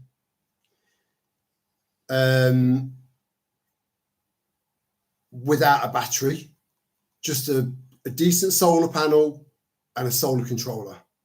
Because I know that, and because I know there's a line out on a solar controller, which I'll explain to you in a minute, then you can do even more with it. So because I know that, I've been thinking about doing a little bit of shuffling around to try and free up a little bit of money and get some more solar panels in. Because when, not if, at least for the short term, when we start to experience rolling blackouts, people are going to be sat there thinking, I was fucking enjoying that. You know, it's sat there in complete black. So it would be nice for people to have some sort of backup. So getting at least one leisure battery would be advantageous, right? But as for just charging torches or head torches, anything that's rechargeable during the day, anything over 20 watts, really, you need to get a solar controller. But you don't need to get an expensive one. So I'll show you a couple. There's loads of different ones out there, but these are tried and tested. So I was thinking of getting some maybe 60 watters, maybe some 100 watters, and just storing them away, and then getting some more of these in. And then for a price, for a small profit, maybe just food, a week's worth of food. And the cost of whatever it cost me to buy the solar panel and the solar controller. And these things are only going to go up.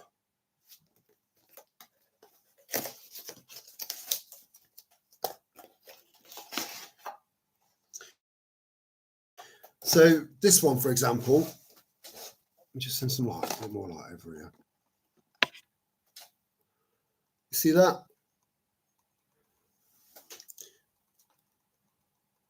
Now, I've not used this one. I've never used this one before. The irony that I've pulled one out that I've never used before. So I've got no idea what those two holes are there for, right?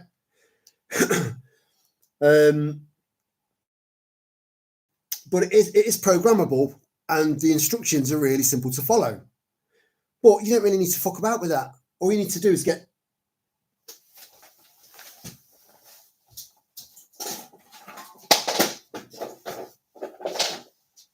Whoa, it's turned into a fucking chemistry lesson.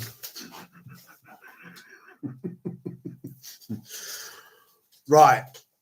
Let me tell you just how fucking simple this can be for you. Right. But honestly, if you've got a 60 watt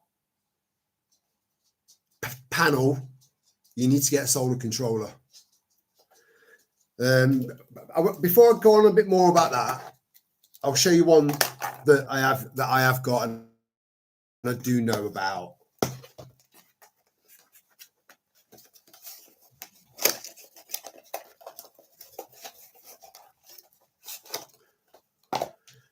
So this, you see that? See, it's brand spanking new. It's still got the film on it. Never been used. So you rig your positive and your negative from your solar panel into your positive and your negative in there, right? And then you'd set, if you've got a leisure battery, you put the positive and negative from there, those two ports there, onto the positive and negative on your leisure battery, right? But you've also got a line out. So what you can do is you can buy something like this, cut the clips off, cut them off, buy a longer one though. This is really, really impractical, right? It looks a lot bigger in the pictures, you know? That's one of the most common replies to texts that I've ever had. So you just, you basically just cut those off. So you've just got that end and a positive and negative, but longer. Then you put the positive and the negative into the line out, and then you'll end up with power going to that.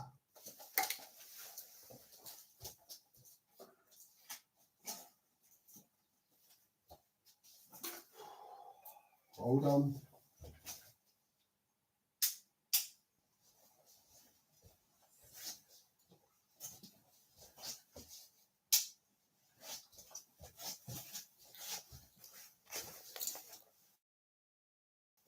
Then when you've got the power going to that, you can buy something like this that goes into the end of that.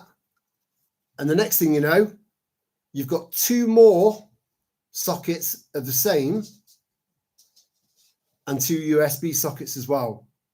So you can effectively be charging up to 6 different things all at once, because you can get inserts that go into there that have got 2 USB sockets, and then you can buy another one to go in there that's got another 2 USB sockets. So you could charge 6 different things from one of these, attached to one of these, attached to a solar panel.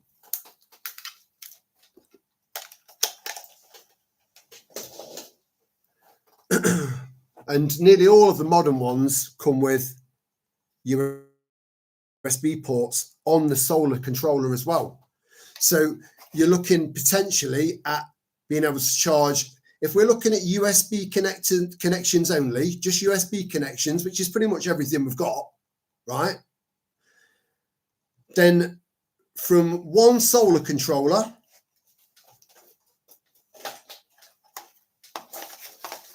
one solar panel,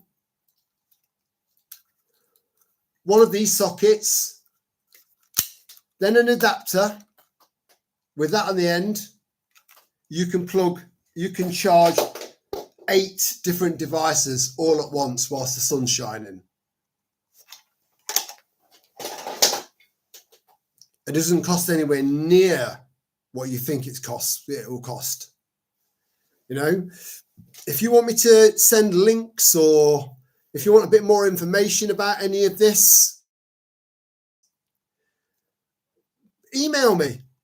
That's what it's there for. Utilize me.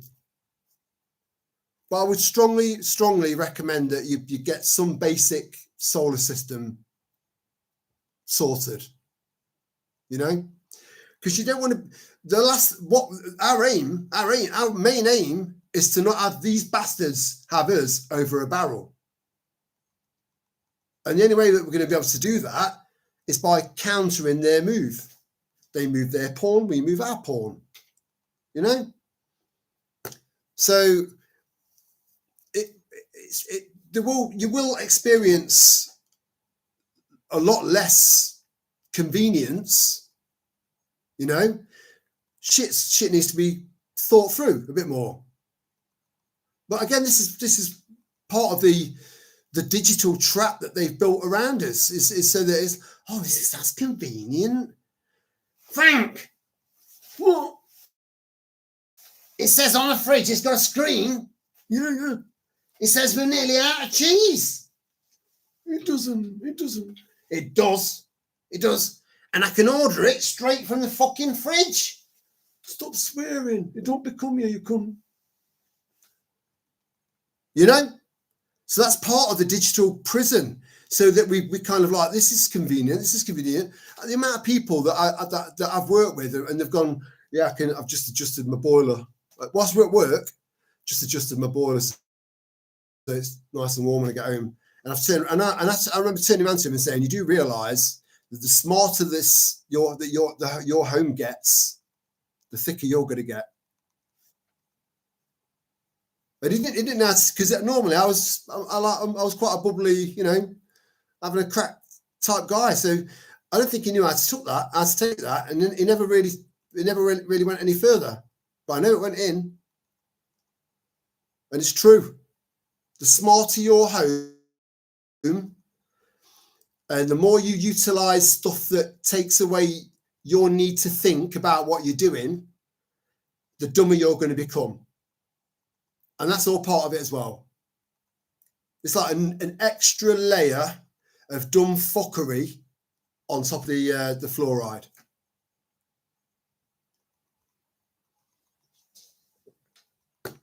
All of this, you can do something about it to counter it. All of it.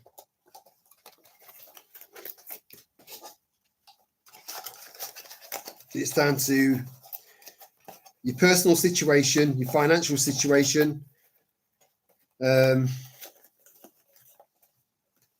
most of all, your level of determination. because that's what matters the most. And I think you've all got plenty of that.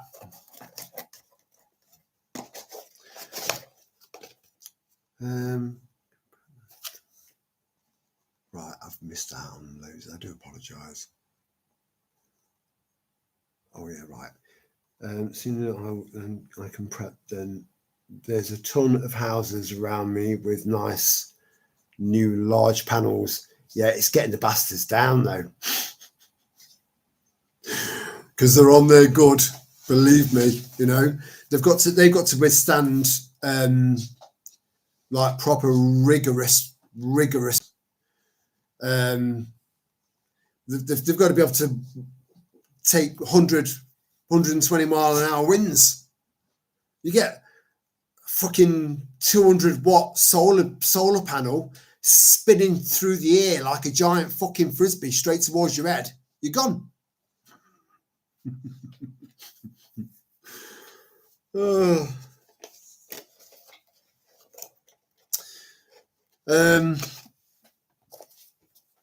But yeah. I have thought about this along the same lines, by the way. You know, well, if you're not going to utilise them, I'll get them down, but I'll get them down at a price. I'll get them down for you, so you can utilise them down here, and I can set something up for you. Because again, you know, if because mine aren't going to be connected up to the grid. Mine, the system's going to be completely separate. Whereas there are people living around this area, and I know where they live, because on the very few occasions that we've had blackouts, I've gone up to my bedroom window and I've looked at the bedroom window, and it's just a big, vast expanse of gardens. Everyone's back gardens all back on to everyone else's gardens. So it's a big expanse. It's all pitch black.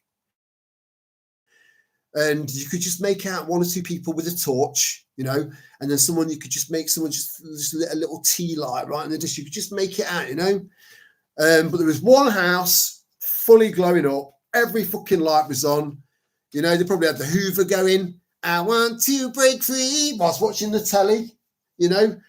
Hoover, then ironing with that arm, you know, and then sweeping the floor with a brush up their arse. Listening to music, all the lights blaring, washer going, tumble dryer going, whilst everyone else was in darkness. They stood out like a sore thumb. Now, because they're connected to the grid, if anything happens to the grid and that feeds back into their system, that'll blow their charging system up. Their battery, you know.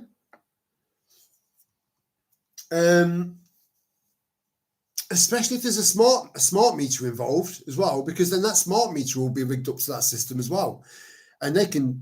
That's the whole point of a smart meter. It's like, you're going to say that again? Yeah, Keir Starmer is a cunt. Okay, beep. And that's it. Your electric's gone off. Your whole fucking house has gone into darkness, you know, because they've got control. We need to be at their control whilst being in control.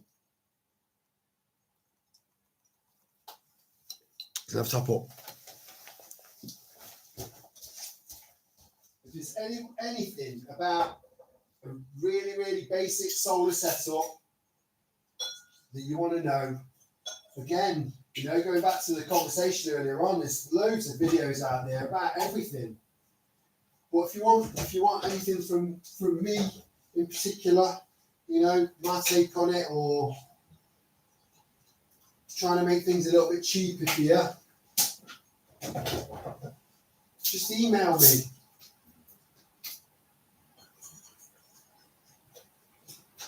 I will reply.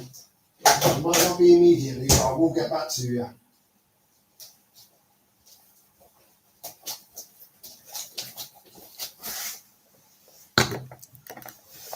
Oh.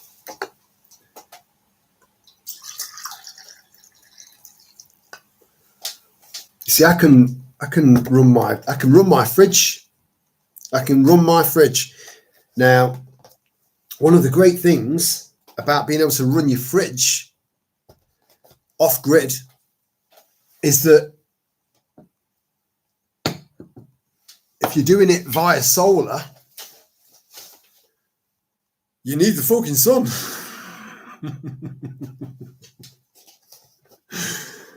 Now, you don't really need that much refrigeration during the summer, during the winter, and that's when we get the least amount of sun. So you don't really need that much power going to your fridge freezer, and it uses very little electricity. Your fridge freezer, it's mad. Once it's got to a certain, once it's gone down to a certain temperature, you're golden. Just every now and then it just kicks in now and then, you know. Following day, it tops itself back up. Whatever you're charging, you know, whatever you've been using to collect and store the electricity in. I mean, I've got a battery upstairs that cost me nearly 500 quid. And I didn't need that, but it will last longer than a normal leisure battery will. You know.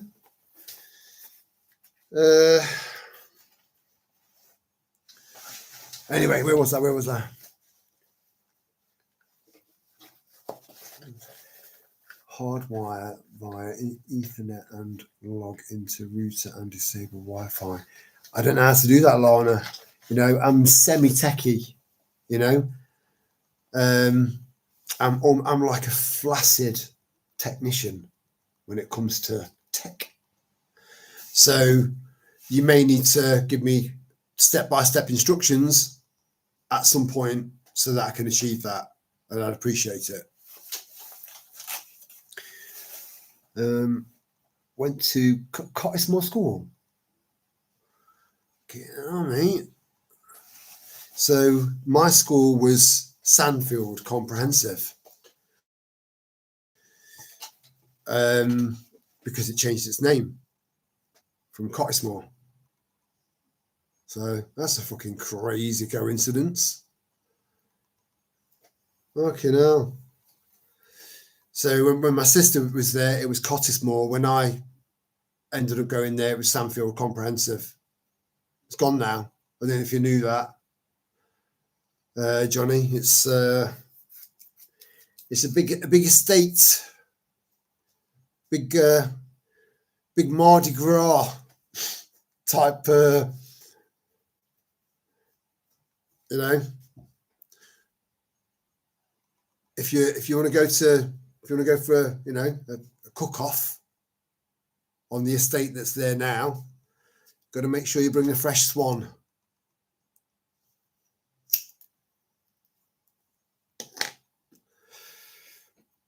The last 20 years, I can't believe how things have changed up in Notts. I know it's not good, mate, but it's the same everywhere. People all around the country. I think a lot less in Devon and Cornwall, a lot less. Someone did a map of where all of the hotels were that were guaranteed, you know, to be harbouring the cockroaches. And Devon and Cornwall was left very open, you know, but they're hammering Devon and Cornwall in other ways now by because it's so expensive to live down there now. People are wanting to take in lodges or do Airbnb and stuff like that, and they're coming right down on people. And the way I see it, so I've got mixed views about that, because I'm thinking, yeah, we don't want all of the most beautiful parts of Cornwall all being Airbnbs and just being completely fucking lifeless for half the year. You know, we want life being breathed into villages, families coming back into villages. So there's that side of things. But But on the flip side,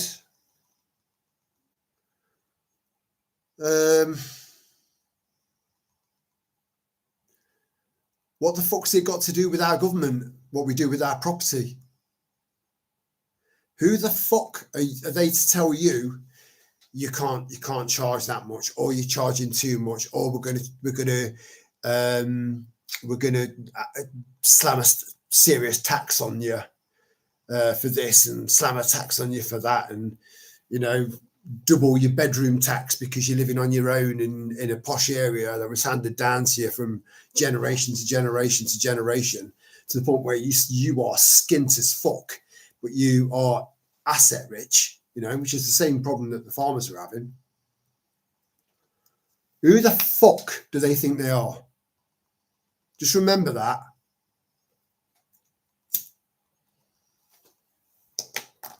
They're nothing. They're nothing.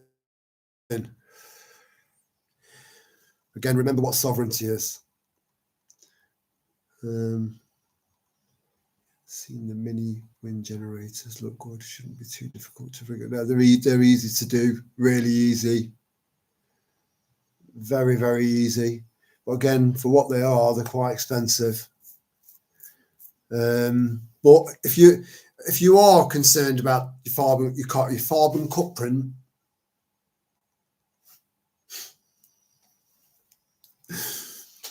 a little wind turbine is just going to end up rotting away to nothing. And, a solar panel, after 30 years, maybe tops, if you're lucky, that's just going to seep into the ground, and nothing will ever grow there again.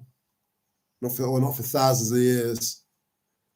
These forever chemicals, that's why they're called forever chemicals, because they're toxic and they just don't fuck off. So it's it's wherever you want to go with that. But again, it's going to be for a short term, because life's not going to be like that forever. We're not going to be disappearing into the fucking dark ages, or at least I don't think so. Although you don't know. It could just be temporary. So, all of the infrastructure's still there. It's just whether or not you're prepared to be part of that.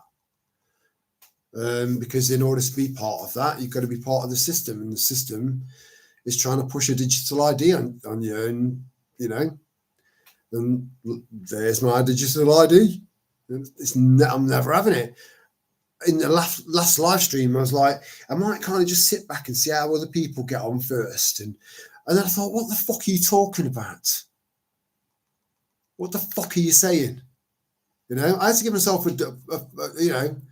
a spiritual fucking slap across the bollocks. I don't know why I said bollocks. I'm not into that sort of shit. I'm a lover, not a fighter. I'm a fighter, but I'm not into that. No, I like pleasure. I'm not a pain kind of guy. I just got worse and worse.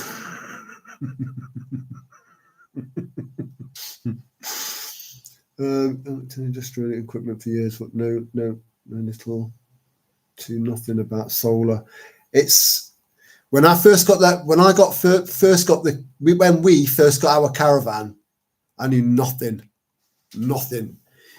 and I was problem solving after problem solving, and then I'd come up with that, because I had to set everything up to run through 12 volt and solar. A caravan that was used to just being plugged into the site, into their electrical supply. And that's it. Everything worked. Microwaves, everything, telly, fucking whatever, PlayStations.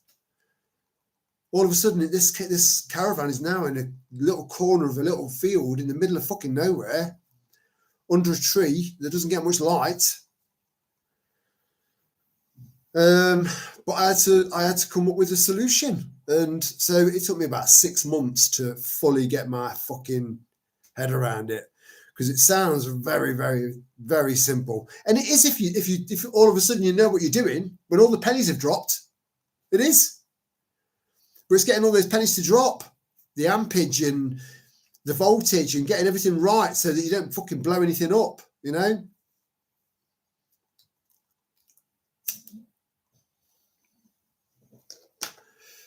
But when you know, you know. And if we end up in a society for a while where loads of people have just dropped out and loads of people are starting to try and find a way to live off grid, then solar is going to be in demand. And that was going to be another kind of topic of conversation that I was going to cover tonight. So just reminded me of it. It's a nice little segue.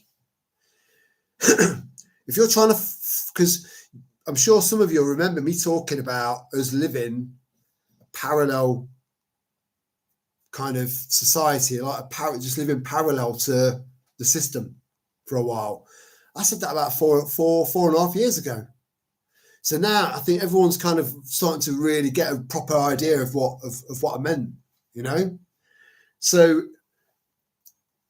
within that community, you're going to want people that have got some skills, you know. So if you're sat there thinking, I've got no fucking skills at all, then get one. Just get one, find one, study one, learn one. That's all you need to do. Just so you can contribute. Otherwise, you're not gonna do very well, are you? Because you've got nothing to contribute. Nothing. So, you know, this is why I'm learning about tinctures.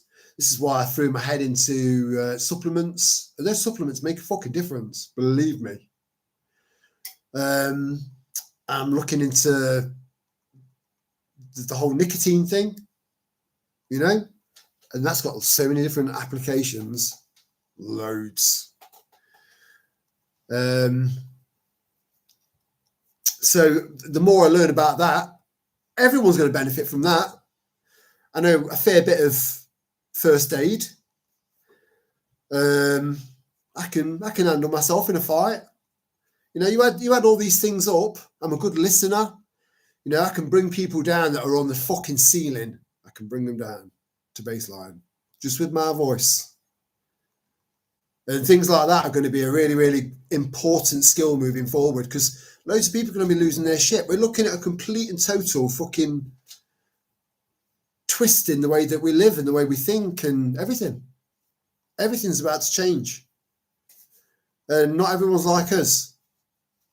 So I feel, yeah, and again, I never big myself up. You know I don't.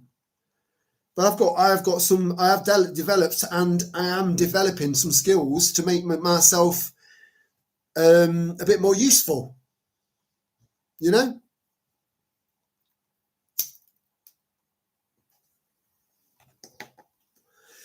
Even if you just learn some first aid, you know, something like that, or learn how to make wine, you know, or mead or cider or anything like that. Master the art of making it. Yeah, bushcraft skills, anything, whatever you really enjoy doing, make sure it's something you enjoy doing, because you're going to throw yourself into it. And when you throw yourself into something you enjoy doing, when you're teaching someone else that, it shows, it shines through, you know, and that'll, you know, that enthusiasm is what's the fucking word? I hate it when I can't think of a word. When you can catch, when something's like, when you can catch it. Oh no, I don't want to catch that. What's the fucking word? Please help me. I bet you've already said it. You know what I mean? If you're enthusiastic about what it is that you do, that enthusiasm will be passed on, you know, and then that could be passed on again, and then passed on again, and then you're learning stuff from them, you know, and her and him. This is why they've divided us, because as a proper tight collective, we're a healthy society, you know, and we all club in, but just in a different way.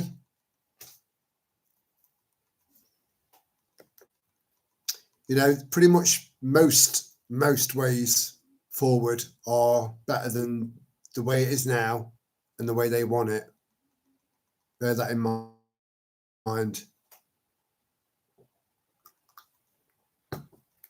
fucking love vodka. You see, I never really used to say that, but because I don't drink during the week anymore, I appreciate it more. You know, anything that you do on a daily basis, you start to take it for granted. Don't take anything for granted, ever. It's not good for you.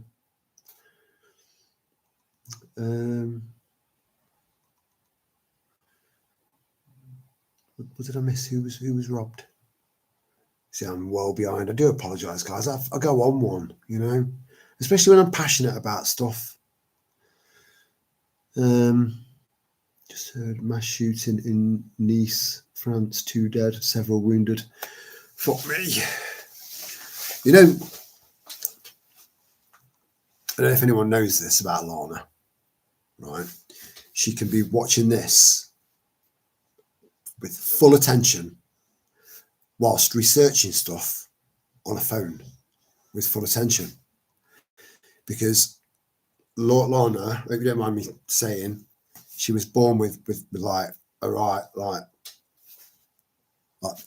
one eye's going in the shop whilst the other one's coming out with the change, you know. It's a talent. It's very unusual looking, but it's a talent nevertheless. It's something I can't do.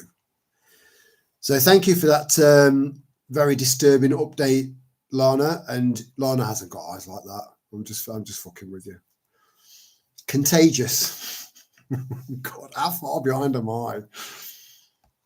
Let me just skip down. Oh, I haven't fallen that far behind. Thank God for that. Oh, man. You see, certain cultures can take a millennia to form into what they become, right? So you look at, say, England in 1940, right? Or Ireland or any other Western nation in 1940. Okay? And it would have been pretty cohesive, you know? No need to lock your car, no need to lock your front door. Everyone knew everyone. Everyone helped everyone. Everyone had the spats now and then, not fallouts, stuff like that.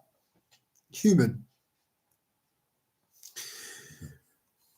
Now, you look into the opposite of the Western world, look to the third world in the 1940s, and they were living in mud huts with grass and palm leaves and stuff over the top. Pretty beautiful. I've got depictions of that all over my house. I think it's beautiful. But I'm trying to make a fucking solid point here. You all of a sudden take those two worlds and then make them fucking collide together. It was never, ever, ever going to work.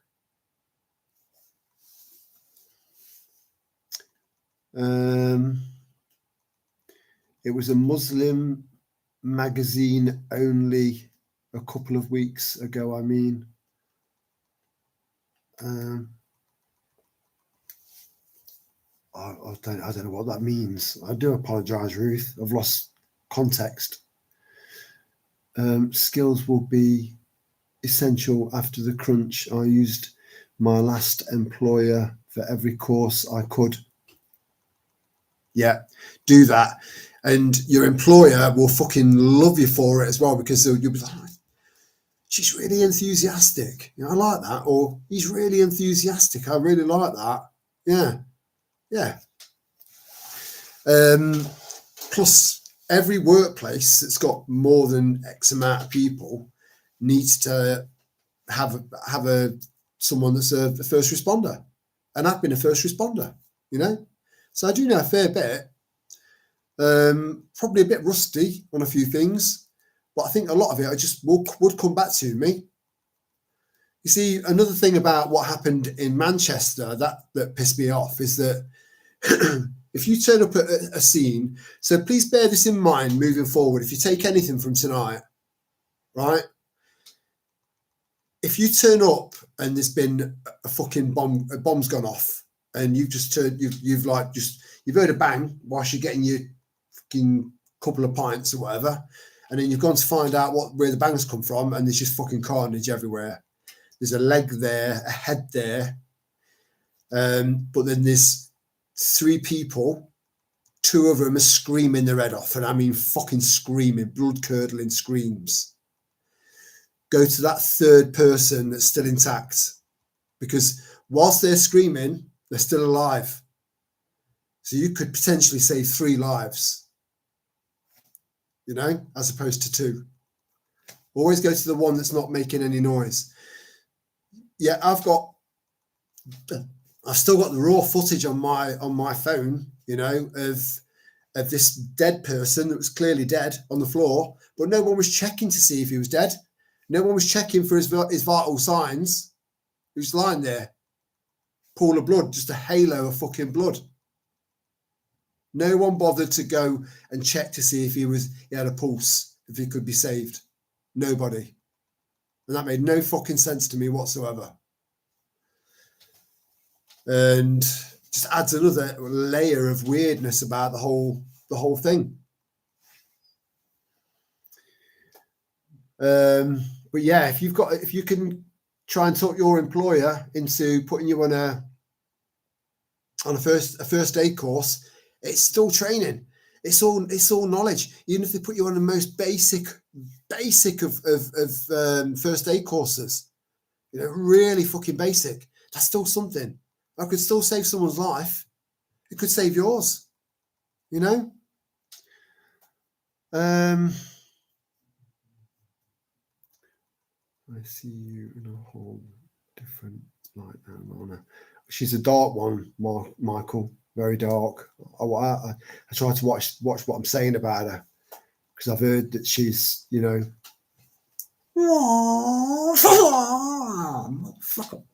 you know, a bit like is it Kill Bill? Well, you know, the character in the tracksuit, the yellow and thingy tracksuit. Well, that was modelled off Lana. I don't know if Lana wanted me to tell you about that. Now I'm in trouble. Now I'm at potential risk. Only making it up. She does look good in it, though.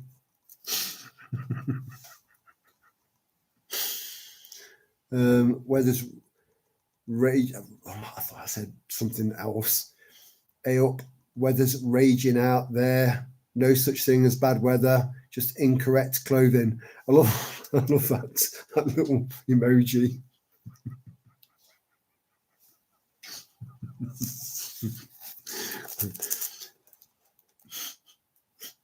I know you know, I know, Lana. Fucking have it. Well, she does it better than that, you know. She knows all the lingo and all that. The backflips and the triple jump. Well, I forgot what she called them now. It was all over so quick. That's waffling.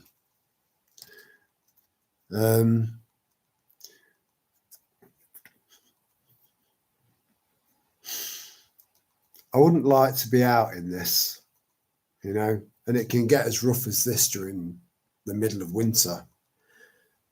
So imagine being homeless, you know.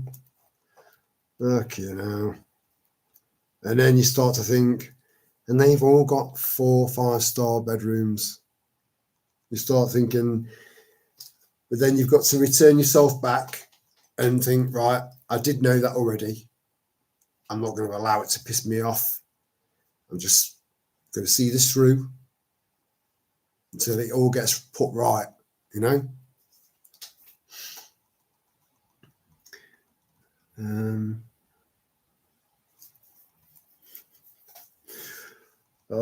Ham and eggs. You in a jumpsuit now? It's a little bit of a rough kind of mental image I've got in my head now, because, you know, I've been tempted to literally just give, you know, these cyclists, just give them a fucking nudge. You know, you're a man. You shouldn't be wearing lycra, cunt. And then I calm down again.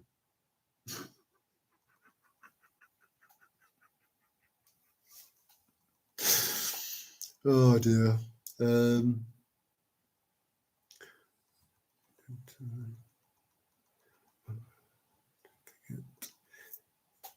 I definitely don't regret ditching the smartphone 2 years ago. Yeah, do you know what, Lana? If it wasn't for this and the channel, but then again, there's also been there's been that side of me that's crept up on me recently, and I can see if I can find it and repost it where I said we're getting really close to 1,000 subscribers now, and I don't want it to go any higher than that. I need it to slow down, and that's when I changed the name of the channel. And we're 3 away from 2,000 now. That's a bit much for me. So I have thought about just not putting anything out whatsoever and just doing the live streams on a Friday just for a while, just until a few people get bored and just drop off, you know? Because I just want this to last as long as possible. And it hovered around the same amount of people for about 1.5 years. And then all of a sudden it just started creeping up and creeping up and creeping up. You know, putting out a really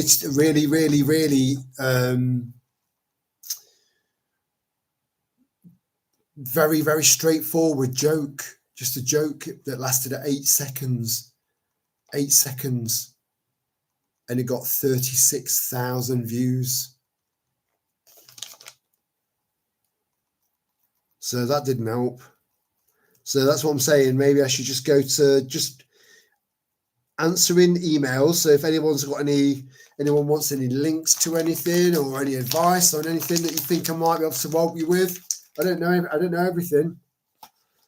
So keeping the email open and just doing the Friday night streams just until we kind of drop off a little bit, because we're at 1,997. You know,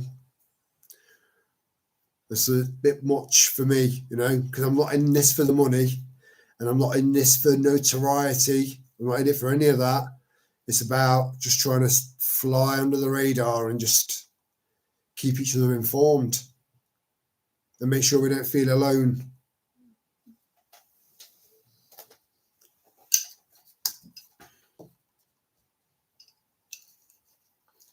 This is why I never say, please feel free to hit the like button on your way out, or please subscribe to my channel. You never, ever, ever, ever hear me say that, you know? So we'll see how it goes. We'll see how it goes. If anything, you would think I would be just from an algorithmic perspective, not any, you know, fucking 77th Brigade, like hiding bugs in my house. Nothing like that. Just algorithms sending back saying this needs to ease up, because everything's nearly all of it's AI now, AI driven. But even AI can't operate without the information that's been inputted, the coding. Oh, I sounded all techie there, Lana. Did you hear me, Lana? Did you hear me? Are you proud of me, Lana?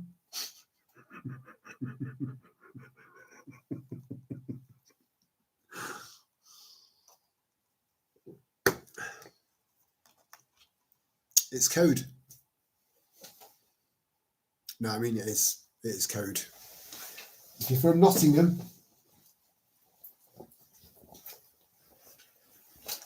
code means cold. No, I'm not cold. Just getting a bit fresh, you know. I haven't got any insulation going on up there.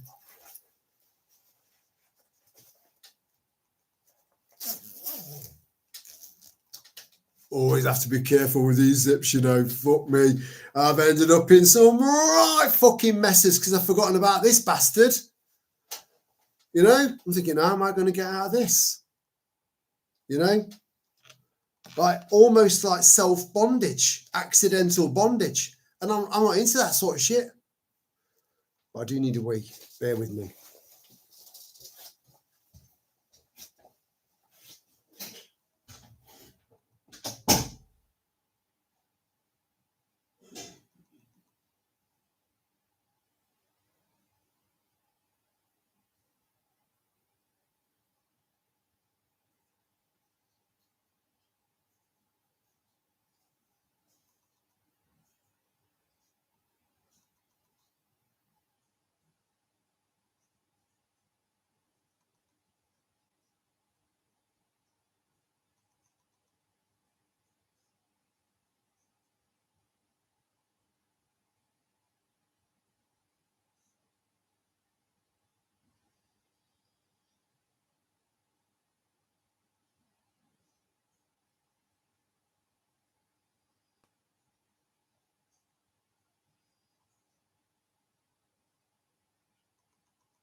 Sorry about that.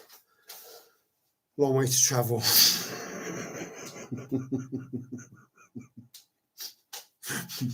The amount of women, like, they'll be thinking, any bloke that says that,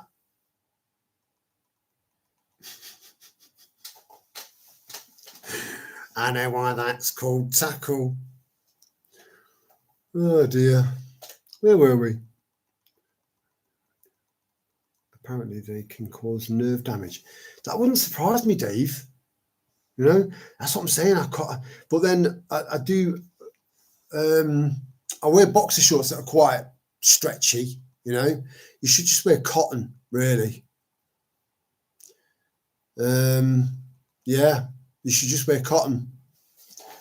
But it's just they're not as practical, and there's not much. You can't make cotton boxer shorts or underwear look good, can you? Or maybe you can. I'll have a look into it. But yeah, lycra, it's just not, you know, even most women can't get away with wearing lycra, let alone a fucking bloke. It's just not right. Lycra and a man is like custard on chips. It just doesn't fucking work. Oh, has Lorna gone to bed? My eyes are having a game of swing ball. That's an interesting mental image you've left me there, Lorna. So thank you for that. Much appreciated. Yeah, sweet dreams. Hope you sleep well. Good night. I wish I could talk, but I can't translate my highly intelligent thoughts into audible speech. I think you'd be very, very surprised at how many people are in this chat that are very similar to that, you know? So it's down to whether or not you want to give it a go or whether you don't. Pretty straightforward. We're all very good at reading between the lines. We are the bogmen. We are the walrus. That's a terrible Beatles analogy there. We are the bogmen. Because I've just been walrus. Got you. I like it. I like the way you think. Again, bog. You know, we're the only country in the world that calls the toilet a bog. You know, most people picture oh, it's very, very, you could lose your wellies. You could lose your wellies in it, you know. You try pulling, if you get stuck, pull your foot out, you'll lose your welly. We think, you know, most people think bog, you know, it's a bit boggy. So, you know, only the Brits can come up with making a toilet, which is already there for a pretty gross reason, you know, make it sound even more gross, because it wasn't gross enough. I'm going for a shit in the bog, you know. I don't know. I'm poo shy. I don't like talking about stuff like that. Cuckoo, kachoo. Well, I am a very, very, very, very avid fan of the Beatles. I love them. I absolutely love them. Even though I know that they were set up to divert the way that humanity was going by introducing mind-bending music and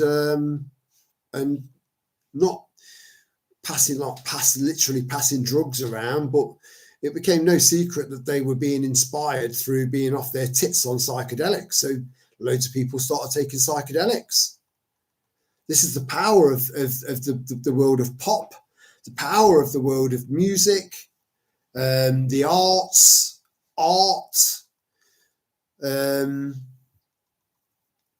movies, acting, you know.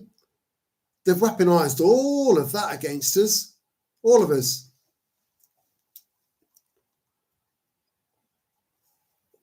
Again, like we didn't learn from it the first time, the second time, the third time, the fourth time, you know. We just keep allowing them to play the same old fucking tricks on us and allowing it, just allowing it. It's like, not us, you know, not really, you know, but it just sometimes it feels like the general public, it's just like Groundhog Day, you know. It's like they don't, but not day, generation. They're not noticing the fucking psyops that have been played on us that are provable, you know, over all of the decades or even hundreds of years to get us to this point.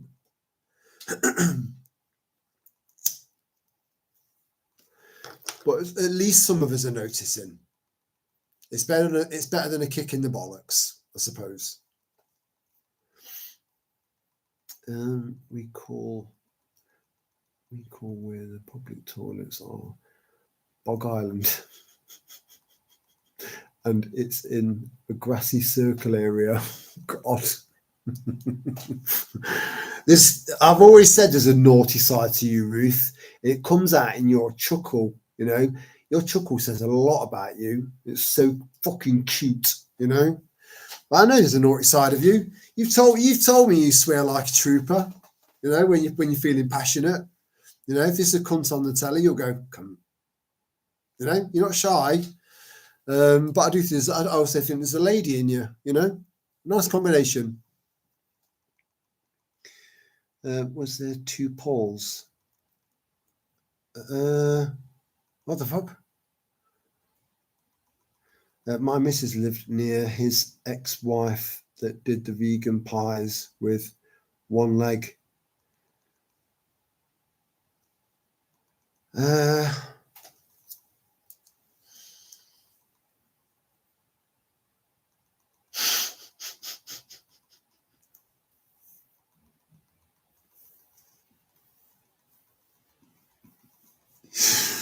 This and again, right? So we've got a lot of people going back from fucking these off and going back to the 3210s and the old Nokias, right? Because they're good to go till 2030, right? And we'll know what's what by then. So we'll be going. So my problem is that there's so much lost in text, right? So because all you've got is letters, characters on a screen. That's it. There's no tone of voice, no eye contact, no body language. No emotion there, no aura there, no nothing. Just that's it. So stuff can be so easily taken out of context and misunderstood. And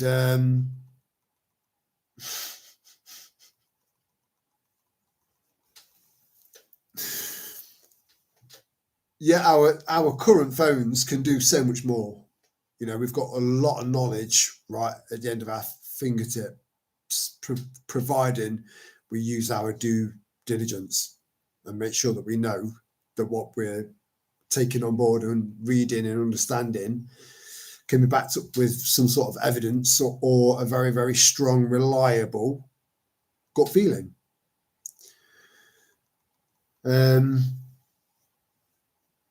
Yeah, people are prepared to go back to fucking all that off, all of that information at the end of your fingertips, and go back to 3210, which is all text and calls. That's it.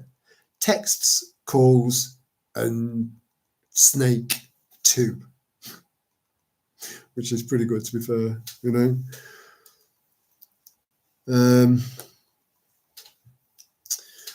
Yeah.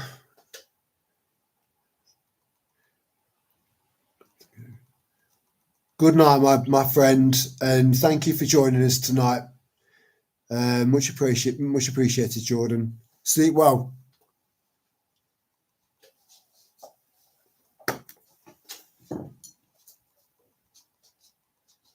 I don't think we'll have a mega late one tonight. We'll take it up to what, 1? Because I've got to take my phone in the morning. Because I need it ready because I'm going on a protest at 12. So I've got to go. I've got to make sure that this phone's fixed, so it's functional. You know, just in case, because you never know how these things are going to go. I'm telling you, there were quite. When it was just me, Annie, and 4 or 5 other people, that was it. There was no lefties, so there was no opposition. It was just us there with, you know, with these.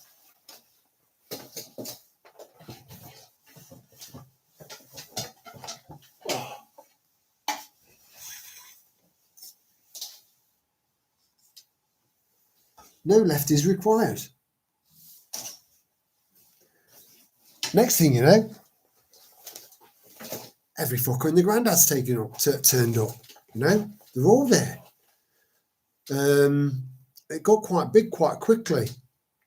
But then it's like there was some sort of build up to the London March, the giant psyop, right? And now that the weather's cooling down as well, it feels like everyone's got it off their chest by saying, "At least I've been to one march." That's it. That's their job done now. Yeah, I said, okay, all right, don't worry. Yeah, we'll fucking take it from here. Yeah, cheers.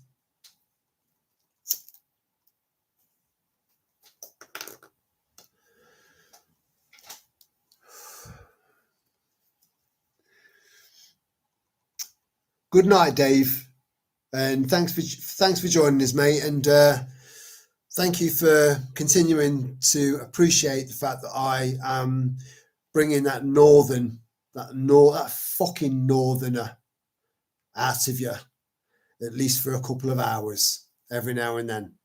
You can take the man out of the north, but you can't take the north out of the man. Much love, brother.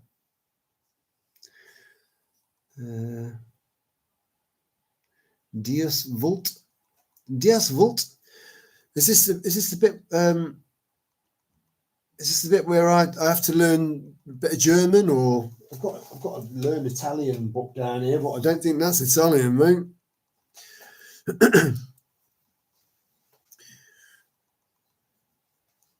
Well, yeah, it does feel.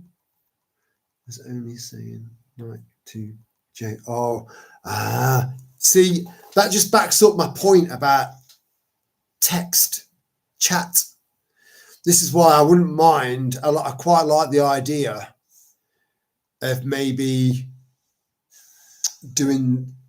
I know that it's kind of some people would probably think it's just a daft idea, you know. But just maybe having a call-in thing. It's always, that's another reason why I don't really want to go much over 2,000, because I'm able to be more personal with you, you know. I'm able to respond to every comment, even if it's just a heart, you know, respond to every single comment with an individual comment, not just a generic comment, you know, individual to each one. And it could get to the point where I won't be able to answer every email. I won't be able to. I don't want the channel to grow much bigger than 2,000. You know. Well, yeah. Just to make it, just so that we get to hear people's voices, and you know, so we'll all know what Dave sounds like. We won't know what he looks like. We won't know where he's from. You know, I won't, you know, share his phone number or anything like that. It would be completely, you know. I just think it'd just be a really nice idea, just to send us to another level, you know. And not everyone will participate. It won't be kind of, right, Dave, I'm going to have to get you off the line. Yeah, Ruth's calling. She won't fucking stop, mate. She won't stop. Help, Ruth. Help, yeah, I'll speak to you in a bit, mate. And just like that. It won't be, because I'd have a lovely chat with Ruth. I know I would. I'd love to have a chat. It would be lovely if a lot of this shit started to right itself by next summer, which is highly unlikely, right? And then for some of us to just, I don't know, meet up at some kind of function room in a pub somewhere and just get to know each other, or go camping, or just meet up, you know? Especially people that have been on this journey, and I've been on this journey with you as well, you know. Yeah, I'd love to meet as many of you as I can. I would. And I've met quite a few, which is bizarre in and of itself. You know, if you want to look up the definition of a synchronicity, I mean, fuck me. Fuck no, it's brother. I do like your use of the English language. It's quite unique, and yeah, I like it, because I read things out. I kind of hear words, you know. Yeah, I agree that the smaller personal approach is much more valuable experience. It is, mate. It is, and it's took 5.5 years to get to this, and then we've got this kind of core amount of people, you know, and it's that core that some will go right the way through a live stream, some will dip in and out, and some will kind of dip in and then dip out straight away, and then watch the rest another time. It's just a mad mixture of loads of people, and then people just dipping in that because it's a public live stream, just dipping in thinking, what's going on here? Who's this fucker? What's that on his chin? What's he talking about? Does he even know what he's talking about? You know, people like that just popping in now and then. It's yeah, it's been a game changer, because we weren't able to do this up until Christmas. Just gone, you know, last Christmas. So that was 4.5 years of not being able to do live streams. So this is relatively new. But maintaining that kind of that beautiful intimacy of just being able to be personal, but not, when I say, again, everything's been taken out of context now. You know, when you say intimate, it means you want to fuck me? No, intimacy is close and comfortable. You know.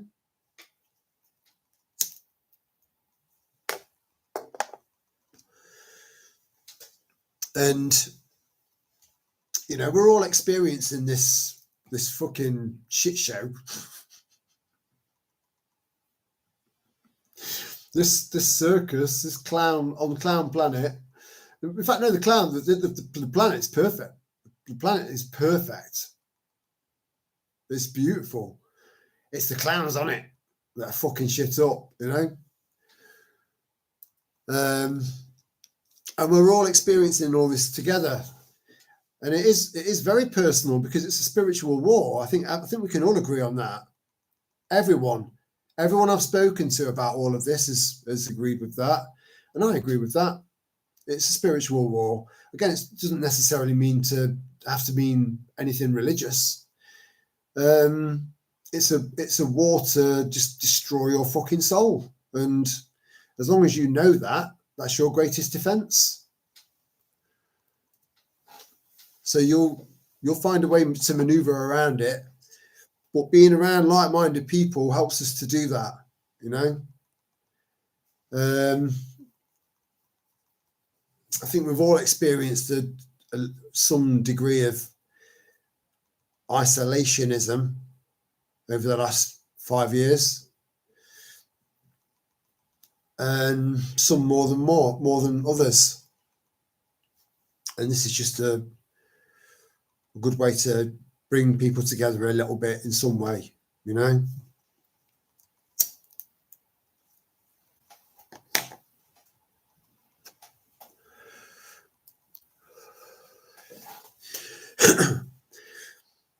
But look, you know, stuff like the digital ID, that doesn't seem to be very popular at the moment.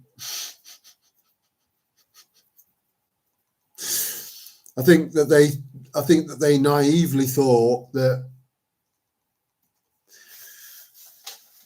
if we could convince them to roll the sleeves up and emotionally blackmail them with, you know, if you don't get this done, you could, you know, any vulnerable people around you, you could fucking kill them.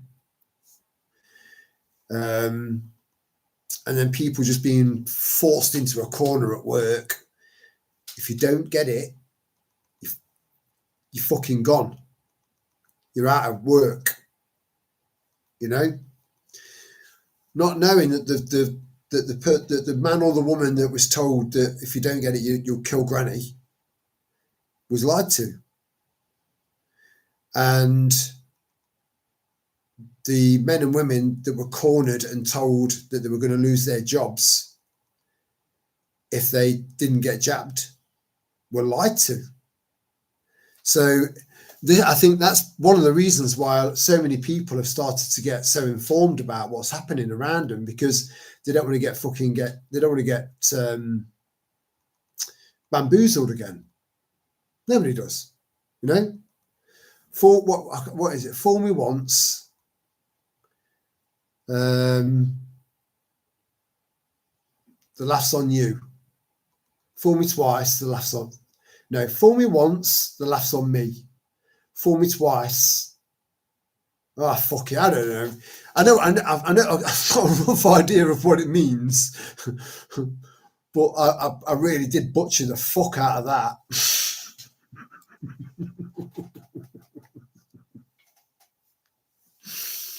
Oh man, but you get where I'm going with it, you know. This time around, people are a bit more savvy.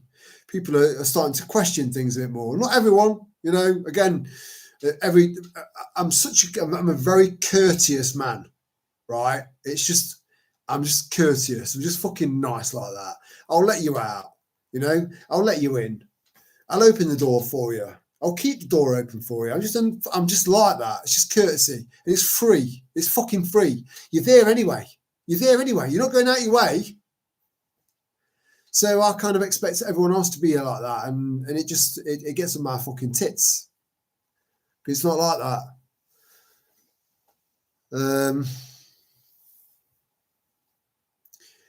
But I do think the vast majority of people are inherently good people. But I do think there are some write-offs out there that will never ever be reached.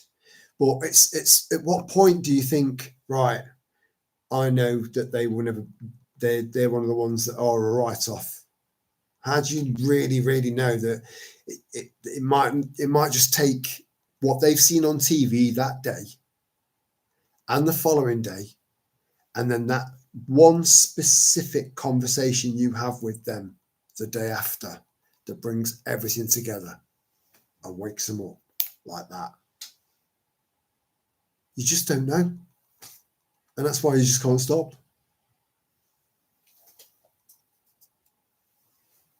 Because obviously the more, the merrier, you know? And I do think as we move further along, there are going to be people that are going to thank you for saying that and saying that. But every now and then, on very rare occasions, you're going to find someone that's going to be really pissed off that you woke them up to reality.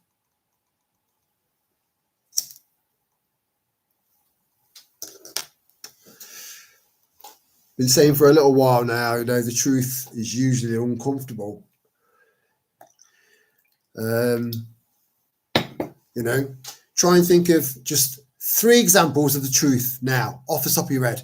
3 examples of the heart of the real truth, like mind-changing truth, and tell me how many of them are comfortable in your mind.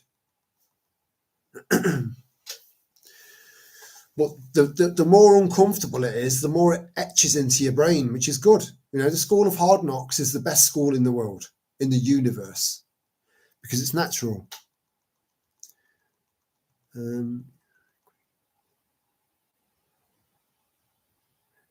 Fool me once, shame on you. Fool me twice, shame on me. That's it. Thank you, Michael. I really appreciate that, mate. I mean that, because I knew it's a good one. It's a fucking good one. You know, it's something that that we should read over and over and over again, because it's the truth. That is the truth. So that's why so many more people are kind of, let me just maybe have a look into that. He's probably talking bollocks, but then someone else said something about it. And then before you know it, they've gone down their first rabbit hole. Their first ever rabbit hole. How many fucking rabbit holes have you been down? You won't be able to count them.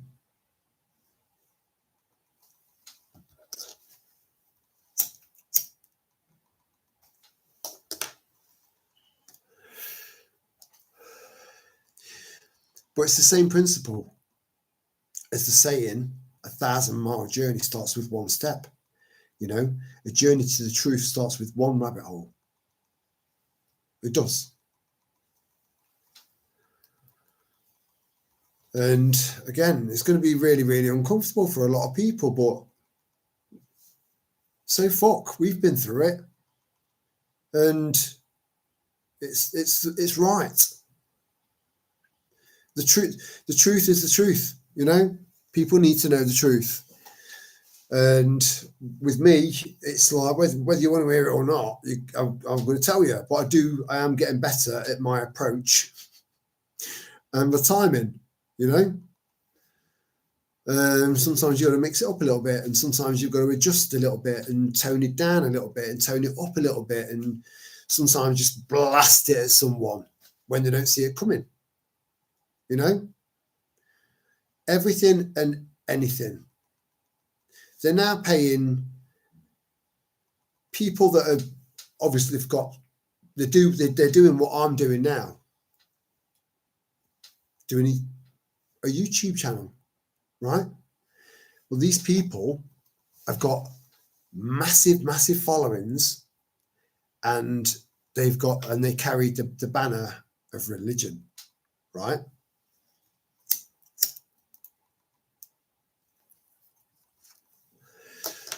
Now, Israel, or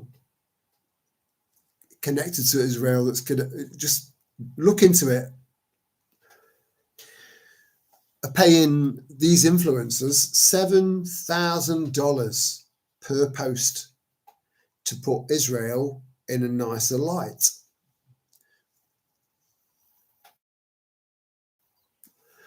So you think about how many other bought influencers there are out there, right?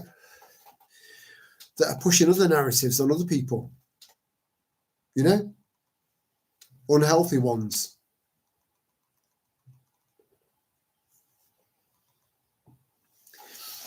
And they're buying out a lot of these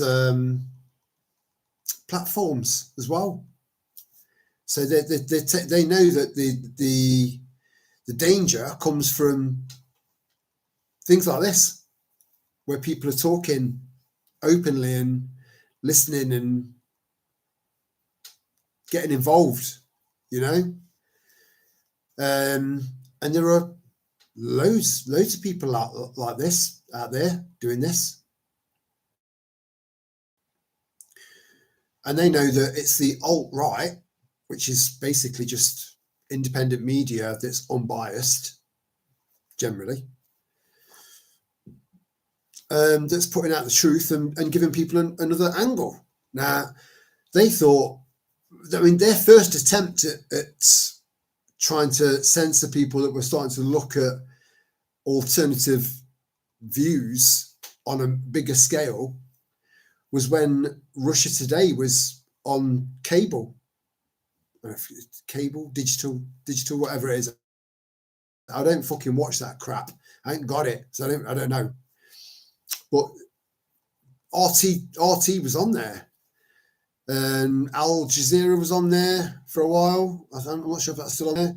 But I was explaining a few things to Sally and Therese, and I just said, just why don't you have a look at Russia Today, just so you've got a different perspective. Whether it's true or not is irrelevant. It's just a different perspective. Because the British bullshit corporation is called the British Bullshit Corporation for a reason. They've harboured so many paedophiles and dark bastards for decades and decades. So, and then they lied to millions and millions of people during the 80s by, and I mean blatantly lying to them, saying that they had technology in these vans that could pick up on not only what channel, not only the fact that you had your telly on, but what channel you were watching. They never had that technology. They've always lied to you. So anyone that's still paying a TV license and still watching mainstream TV, it makes no logical sense to me whatsoever. None.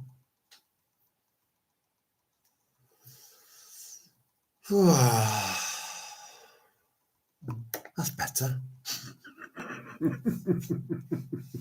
You know, I'm sure that plenty of you guys would benefit from starting your own channel up, you know, and doing live streams. Honestly, you would. You would.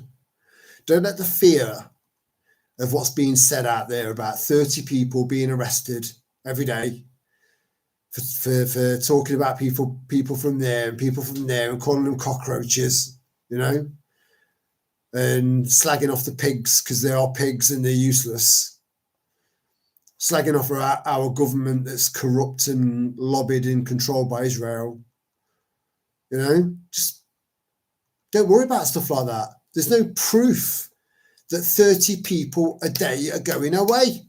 None. Just fairly high profile people. It's like, nudge, nudge. Here's a nice little check here. Can you pretend to be arrested? Go along with it. You've got a good memory. We've already psycho-analysed you. We already know you're a fucking narcissist. So it's a doddle. Yeah, all right then.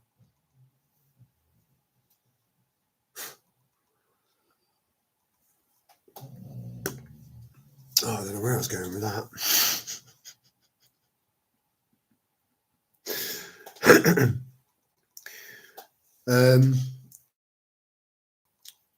But yeah, I just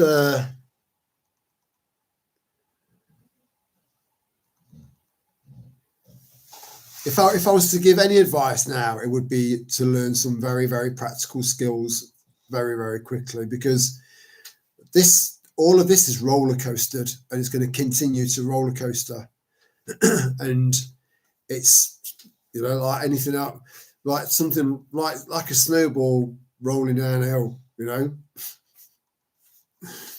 Sometimes it turns into a bit of an avalanche, and that avalanche could just be a flare up across the fucking world in every country, all at the same time, simultaneously. You know, that could happen. You know, if you really, really look around at everything that's happening right now, and the fractures that we're seeing in society, normal, working class, middle class, upper class don't give a fuck because they're all on the inside. They're in the clubs, you know. But learn some skills.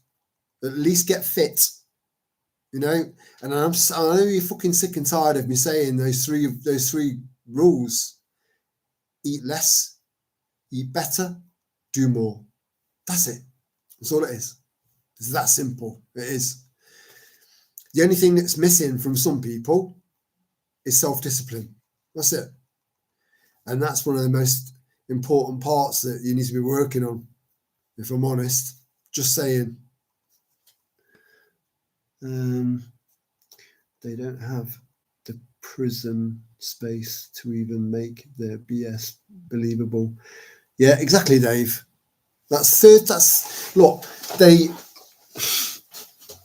when was the last time you heard about anyone? Because there are people in jail that are connected to people outside jail. We communicate, you know, the communication is not stopped, you know. So there would be information coming from the inside of the jail to the outside of the jail of what's going on in that department somewhere on the internet, you know. And you know, YouTube does not allow graphic content. I've posted stuff that I've been sent of stuff that I've, you know, from Gaza, and I've seen some terrible things, and there's been a few videos that have been truthful, they've been honest, and I've uploaded them, and within half an hour tops, gone, right? And some of them nowhere near as graphic as the video that was on YouTube about the guy that was either dead or dying on the floor, not blurred out, nothing. And then the guy that had been shot, that was trying to press the button to whatever, and got shot again. That's quite graphic. And I think, as far as I know, it's still on YouTube. Now, if it is, that's going to make you start questioning, why the fuck is that graphic content still on there? And then connect that to the fact that it was a Danny Tomo video that was uploaded. Danny Tomo is Tommy Robinson's lapdog. Tommy Robinson is a Mossad asset. I hope everyone's following this shit. And there'll be people that are thinking, he's fucking talking out of his arse. Look it up. Do the fucking legwork. Let me see if it's still on there.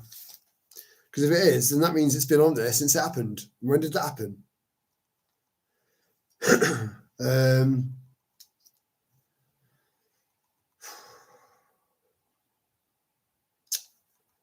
It gets harder. I can't remember exactly when it happened because it wasn't white British schoolgirls that were being killed. So it makes it harder to remember.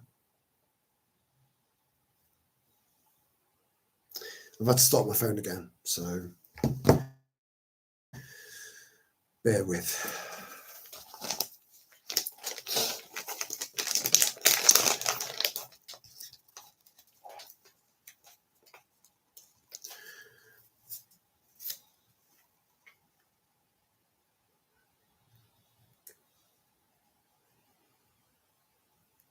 I like that, Dave.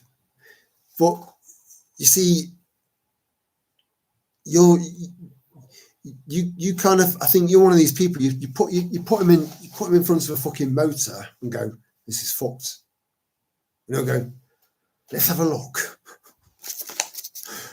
And he's in there, he's like, well, and before you know it, people like him get shit working again, right? Skills, right? An integral, seriously important element of community, in my opinion, is music. Michael can write his own music, write it, sing his own songs, write his own songs, and play a shitload of instruments. A complete all-rounder. Skills. So 2 men just there with some proper fucking skills that will be appreciated. So I can't express to you enough how important it is that you learn some skills if you've not got any. The only reason I know I'm doing with solo is because we bought a caravan 10 years ago, and it was the only way to get any fucking power to it without having to keep logging batteries to and forth. When you're going camping into a caravan for a couple of days with a lady, they need 75 pairs of shoes, 14 dresses, 6 coats, 24 pairs of jeans, just so she can keep going. Is my bum looking a bit big in this? No, liar. This one? No, liar. This one? No, liar. That's what chicks are like. Even when you're being sincere, they don't believe you. Oh, I wish women would just accept themselves for what they are. I don't like these fucking parting trouts, and look at my tits now. Look at them. I can carry a fucking round of 8 pints on these big bastards now. I'm thinking that's not normal, you weren't happy about something. There was something about you that you couldn't accept about you that made you do that. Same as Botox and trouting pouting trout. These. Let's see if I can do it.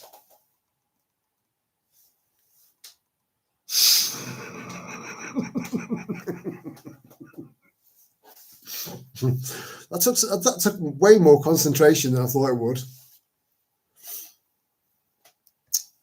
Yeah. Just ladies, just know that good men, really good men, love women that just accept themselves for who they are. So genuine men attract genuine women, and vice versa.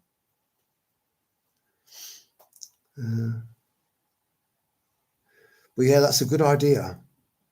But there's loads of different ways of doing the whole wind generation thing. All you need is the basics. But even then, if you know what you're doing, you could very easily build your own, just out of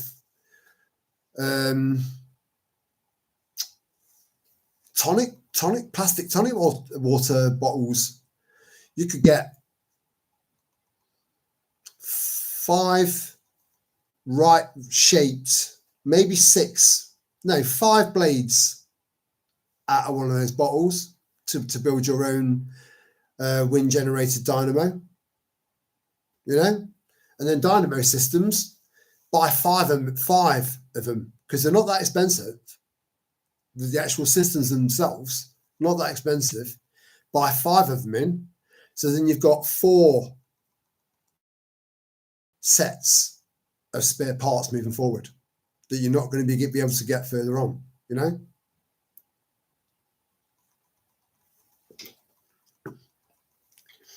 I agree totally. Women don't need all the duck lips and crap. Natural is unbeatable. It is, but do you know what, Dave? You try telling you try telling an insecure lass,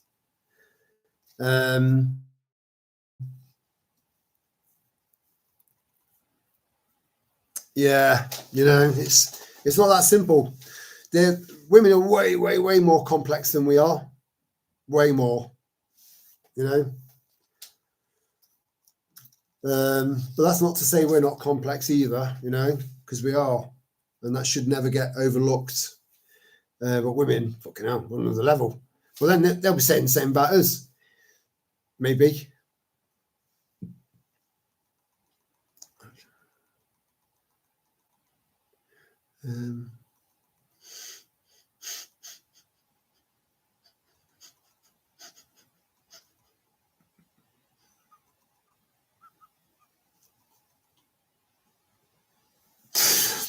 Michael, I would put good money down now. I really would, to bet 100% that you've not said that to your missus.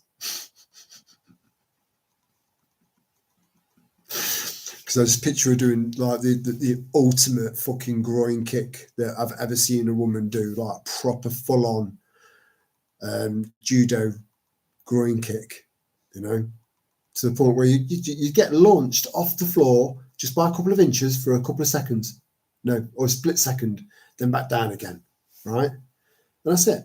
You're straight down. Women don't, you know, but then there are, again, oh my God, I could go down the cultural route thing. You know, there are certain cultures that love the whole big massive bubble bottle thing and the twerking. I fucking hate that. But that's just me, you know. But there are lots of good white British Englishmen, Scottishmen, Welshmen, Irishmen that do love that and appreciate that. So it's all about accepting yourself. You know, I think women have got a lot more, way more issues with themselves than men have. Way more. And it's such a shame. It is, because it shouldn't be the case. It doesn't need to be the case. You know? They never ask you again. That's just really good fucking logic there, Michael. Oh my God, you're a fucking genius. I never thought of that. Yeah. Do you know what? I think I might start like a separate channel, like a motivational channel, and write stuff like that down.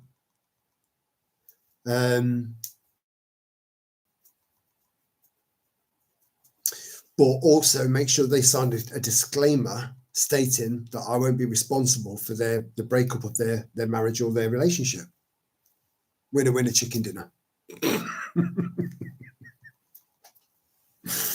No, do you know what? I'd love to do the opposite of that. Can you imagine being a marriage counsellor? Actually, I couldn't do that. I'm thinking, why the fuck are you not strong enough to deal with him on your own? And why the fuck are you not strong enough to deal with her on your own? You're both grown-ass adults. You've been together for 15 years and you can't communicate to know what you want. And you have to come to people like me. You have to come to a stranger for advice on your fucking marriage or your relationship. Get the fuck out of my office. So I think marriage counselling is probably not on my list of vocations for the future. But hey, you know, that's just me. I just think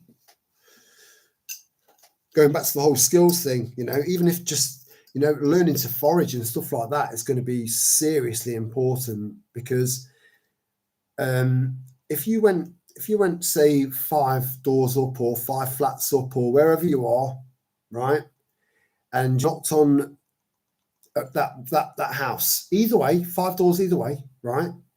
And said, right, can you name 3 wild plants that you can find anywhere in a council estate that's edible, right? They won't have a clue. You know, they'd probably have to research that just to have a look to see if they can find one, right? You need to get yourself into a position where you can find about 10, a minimum. And most of them are already ticked. So they're a doddle, you know, most of them are a doddle. They really are. But most of the people around you haven't got a clue. They haven't got a clue. Honestly, they haven't. You might get 1 or 2 that'll be like, well, I know someone who had dandelion. Was it dandelion? Frank. Well, was it? It was dandelion coffee, right? So someone's had dandelion coffee. Someone's heard about it because it's quite popular. So some people prefer it because they don't want the nicotine and the caffeine, right? So there'll be 1 or 2 that will be thinking, I remember my gran saying that dandelions are really good for you. And then you'll get someone else a bit old school, probably our age group, and they'll go, well, I remember having rosehip syrup, and I see loads of rosehips around.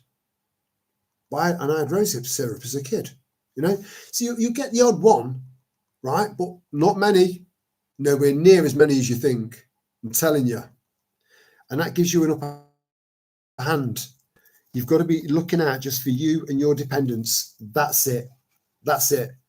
Everyone else, again, going back to the marriage guidance thing, you know, the grown-ass fucking adults, sort your shit out. It's not your responsibility to be sorting out someone else, some of other adults' responsibilities out for them. There's going to be exceptions here and there where you're going to want to help people out, and you know, but even then, you've got to be so fucking careful. I'm telling you, moving forward, because everything that you've put away, everything that you've done, all the hard work that you've done, all of that effort that will have been for nothing. You've got to be discreet. And helping yourself out further down the line can be by saying, I've been looking into getting into this foraging thing. You know, someone that maybe doesn't get out much, it'll be a nice experience for them. It's a natural antidepressant being around nature, and they're getting to learn about plants, and you're getting to talk about stuff, and you can use the book, the foraging book, and the plants as topics of conversation for any awkward silences there might be. It's a foolproof situation that you're only both going to benefit from. You know? So that way, these people, the person that you're with that's maybe a little bit asleep, has suddenly learned where she can get food from, or he can get food from. If they're in a situation where they're thinking, I need to get some food, but I've got no food. And then they have this light bulb moment from that day. This is how it works, you know? Again, this is why they want to keep us all separated, because I know a little bit about 12 volt. Let's just say 12 volt. I know a little bit about this, a bit about that, a little bit about that, a lot about that, nothing about that, or that. Whereas it's a flip side to, say, Michael, you know? And then there'll be someone that's a flip side to Michael. Again, you know, so as a collective, that's why we're so powerful. This is why they're trying to divide us and divide us and divide us and divide us. Because as a collective, we've got this. We don't need them.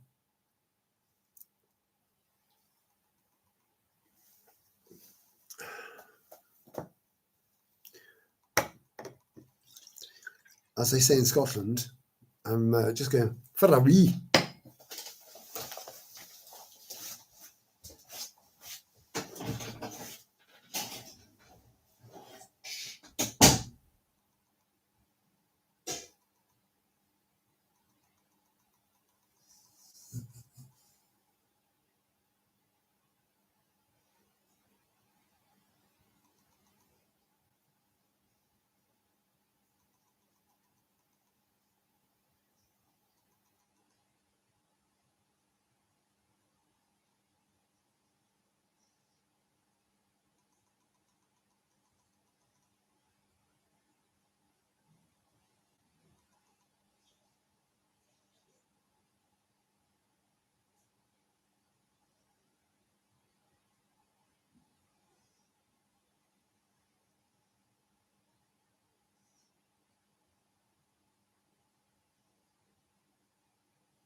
Right, let me just make sure I know where I was.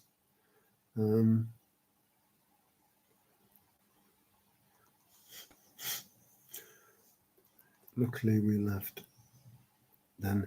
Yeah, you see, right. There is a balance to be struck, but there is leeway to that balance as well, right?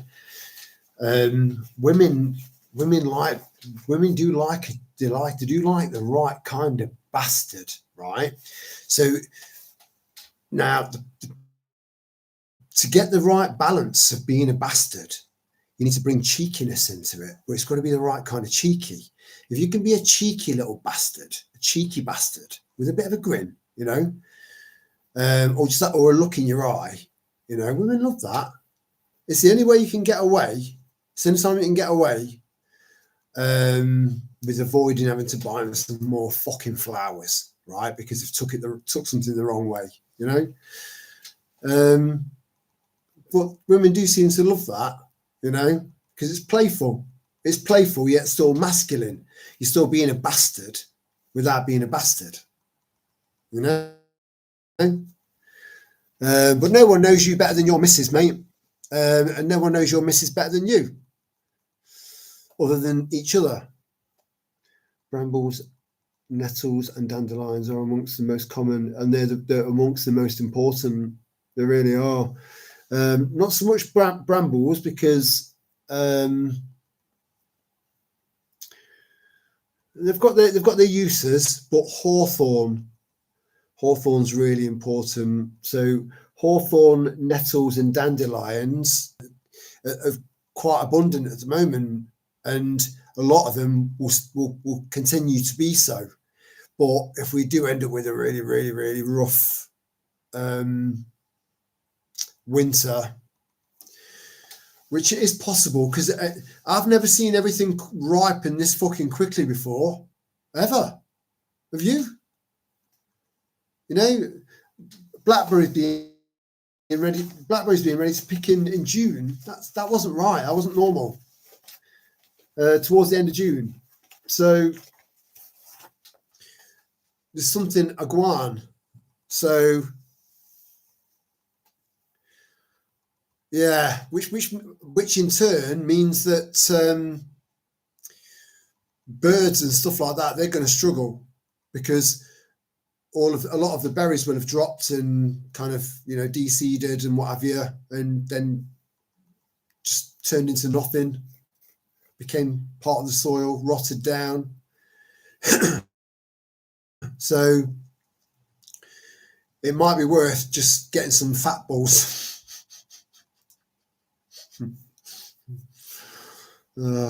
Get some that you can make your own as well, right? Just some energy into, you know, just to help the birds out over winter, because they're going to need it if this is going to be a rough winter. And I've also thought about re-uploading that video that I did about 3 years ago about keeping warm in a grid down. Yeah, so I might upload that,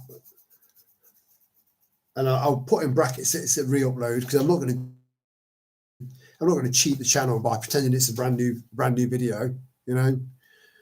But I think there might be some useful information in there, because if it is, you've got to remember 3 years ago our pensioners had a £300 boost to keep their house warm. And I did that video like 3, maybe even 4 years ago. So that was before they'd had their 300 quid took off them. So that video and us going round and seeing them and checking in on them, you know, because it's either 7 or 8 times more people die from cold than they do with the heat. I don't know if you knew that. Well, they fucking know that. Yeah, the first culling wasn't enough. No, we've got to have more.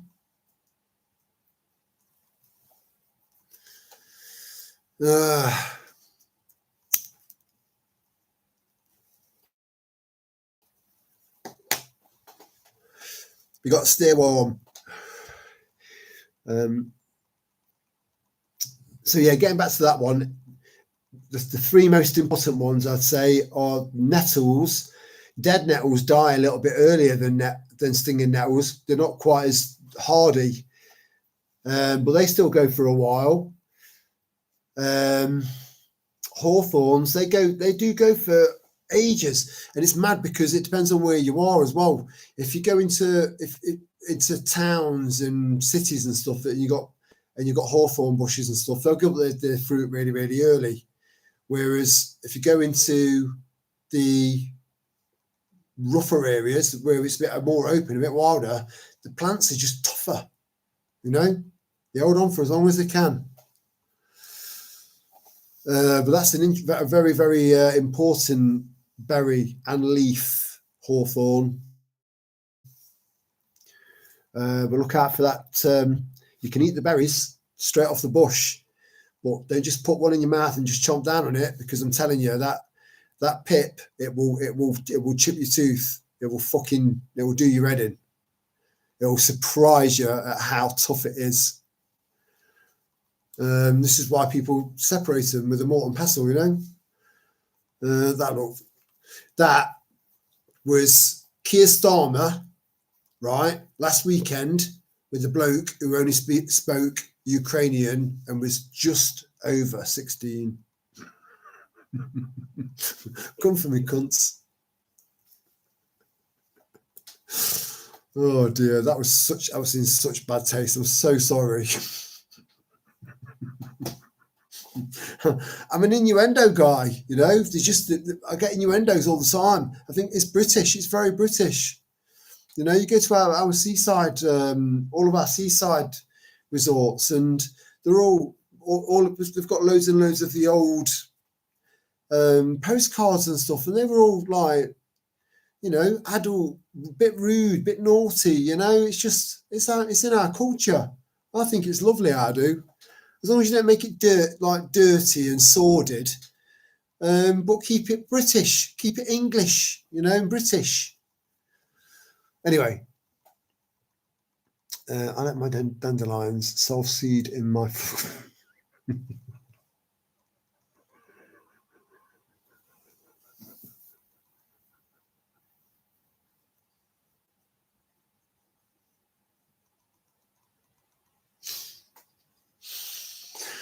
I'm really sorry, Ruth. And I mean that. Just like maybe change your wording or help me out. Come on, my friend.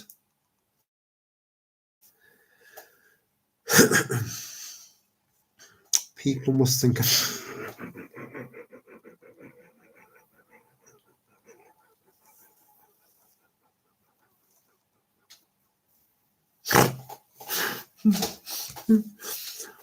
Right, I'm going to read this out in full and then I'm going to move on, okay? But it's got to be heard in full.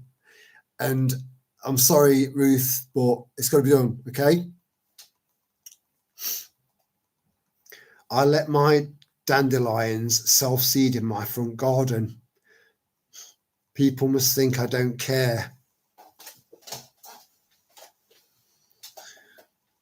My 3 corners is coming up now already.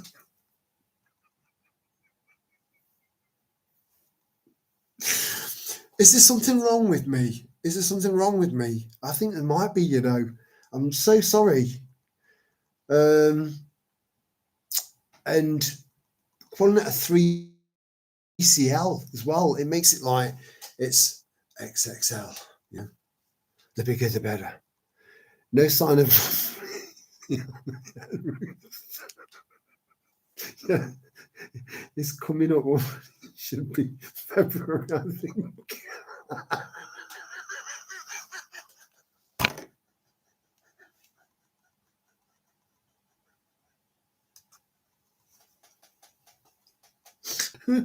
Just read that fucking thread, please. Oh my God.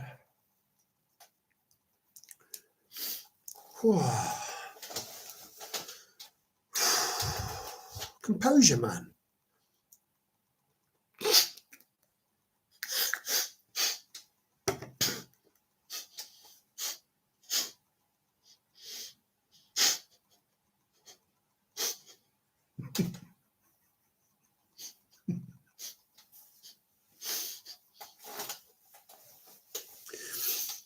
Right.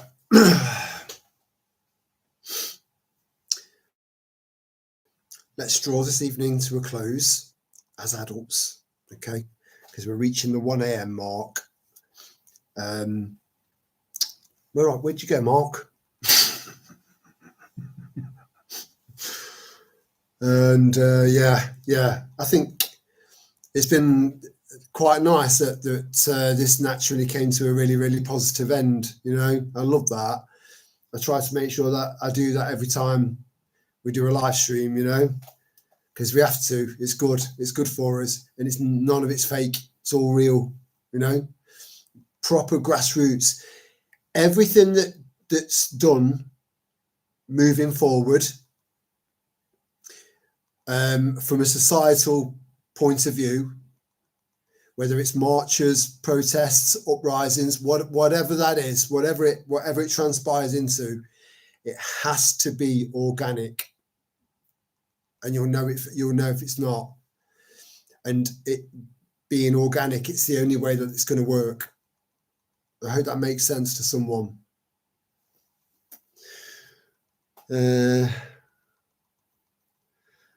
Yeah, and Ruth, I'm just really fucking relieved that you weren't offended by me taking what I think. I'm not sure, but then I don't know, because you're a little fucker, you are, you know. There's another side to you. I know there is. And I've seen your type before, Ruth. I was concerned whether or not you might have took offence to me just completely flipping that one comment there in the chat. But I'm glad you didn't, you know, and that just reinforces this, you know. So on that note, I know I always say this, but I always mean it. Just thanks for your time. Thanks for spending 3 hours and 40 minutes with me. You know, I do appreciate it. You are appreciated, you know. So you're not a snowflake. You're not a snowflake at all, Ruth. Far from it. But I'd love to buy you a glass of wine one day, sweetheart. I really would. And your old man a pint of scotch. No, you wouldn't drink a pint of scotch, would it? Who drinks a pint of fucking scotch? But anyway, look, everyone, just lots of shit's happening. Lots of shit's gonna happen this weekend. The whole world could go up. You don't know. Just I've always said, just try and don't forget about the little things. You know, it's the little things. And there was something I'll just very quickly, something that I watched on a YouTube channel. It's someone that was saying like coping mechanisms and stuff. I'm doing all right. I'm doing fine. You know, I have days where you know what I mean. But generally, I'm doing all right, and I hope you guys are as well. But anyway, he's going on about coping mechanisms because of the significance of what's happening around us, especially for people that are aware of what's happening, you know. And he said, get up in the morning and put some, if you really love dogs, you know, type in funny dog videos, right? Watch it for half an hour. If you're into cats, funny cat videos. If you're into obese people falling off chairs, right? No offense to any obese people. It's just that some people find that quite funny. I'm just trying to broaden it a little bit. Whatever makes you laugh, type it into YouTube, give it half an hour whilst you're making your cup of tea and that, and have a bit of a laugh. You're starting your day off with laughter. The first half an hour of your day, if you can do it. And then try and get into a habit of doing it. You know? And I've given it a go. And so far, and plus it makes complete and total common sense. which is something that we've all got plenty of, you know. So on that note, have a good weekend, you know, and just know you're not alone. You never were. Much love and ciao for now.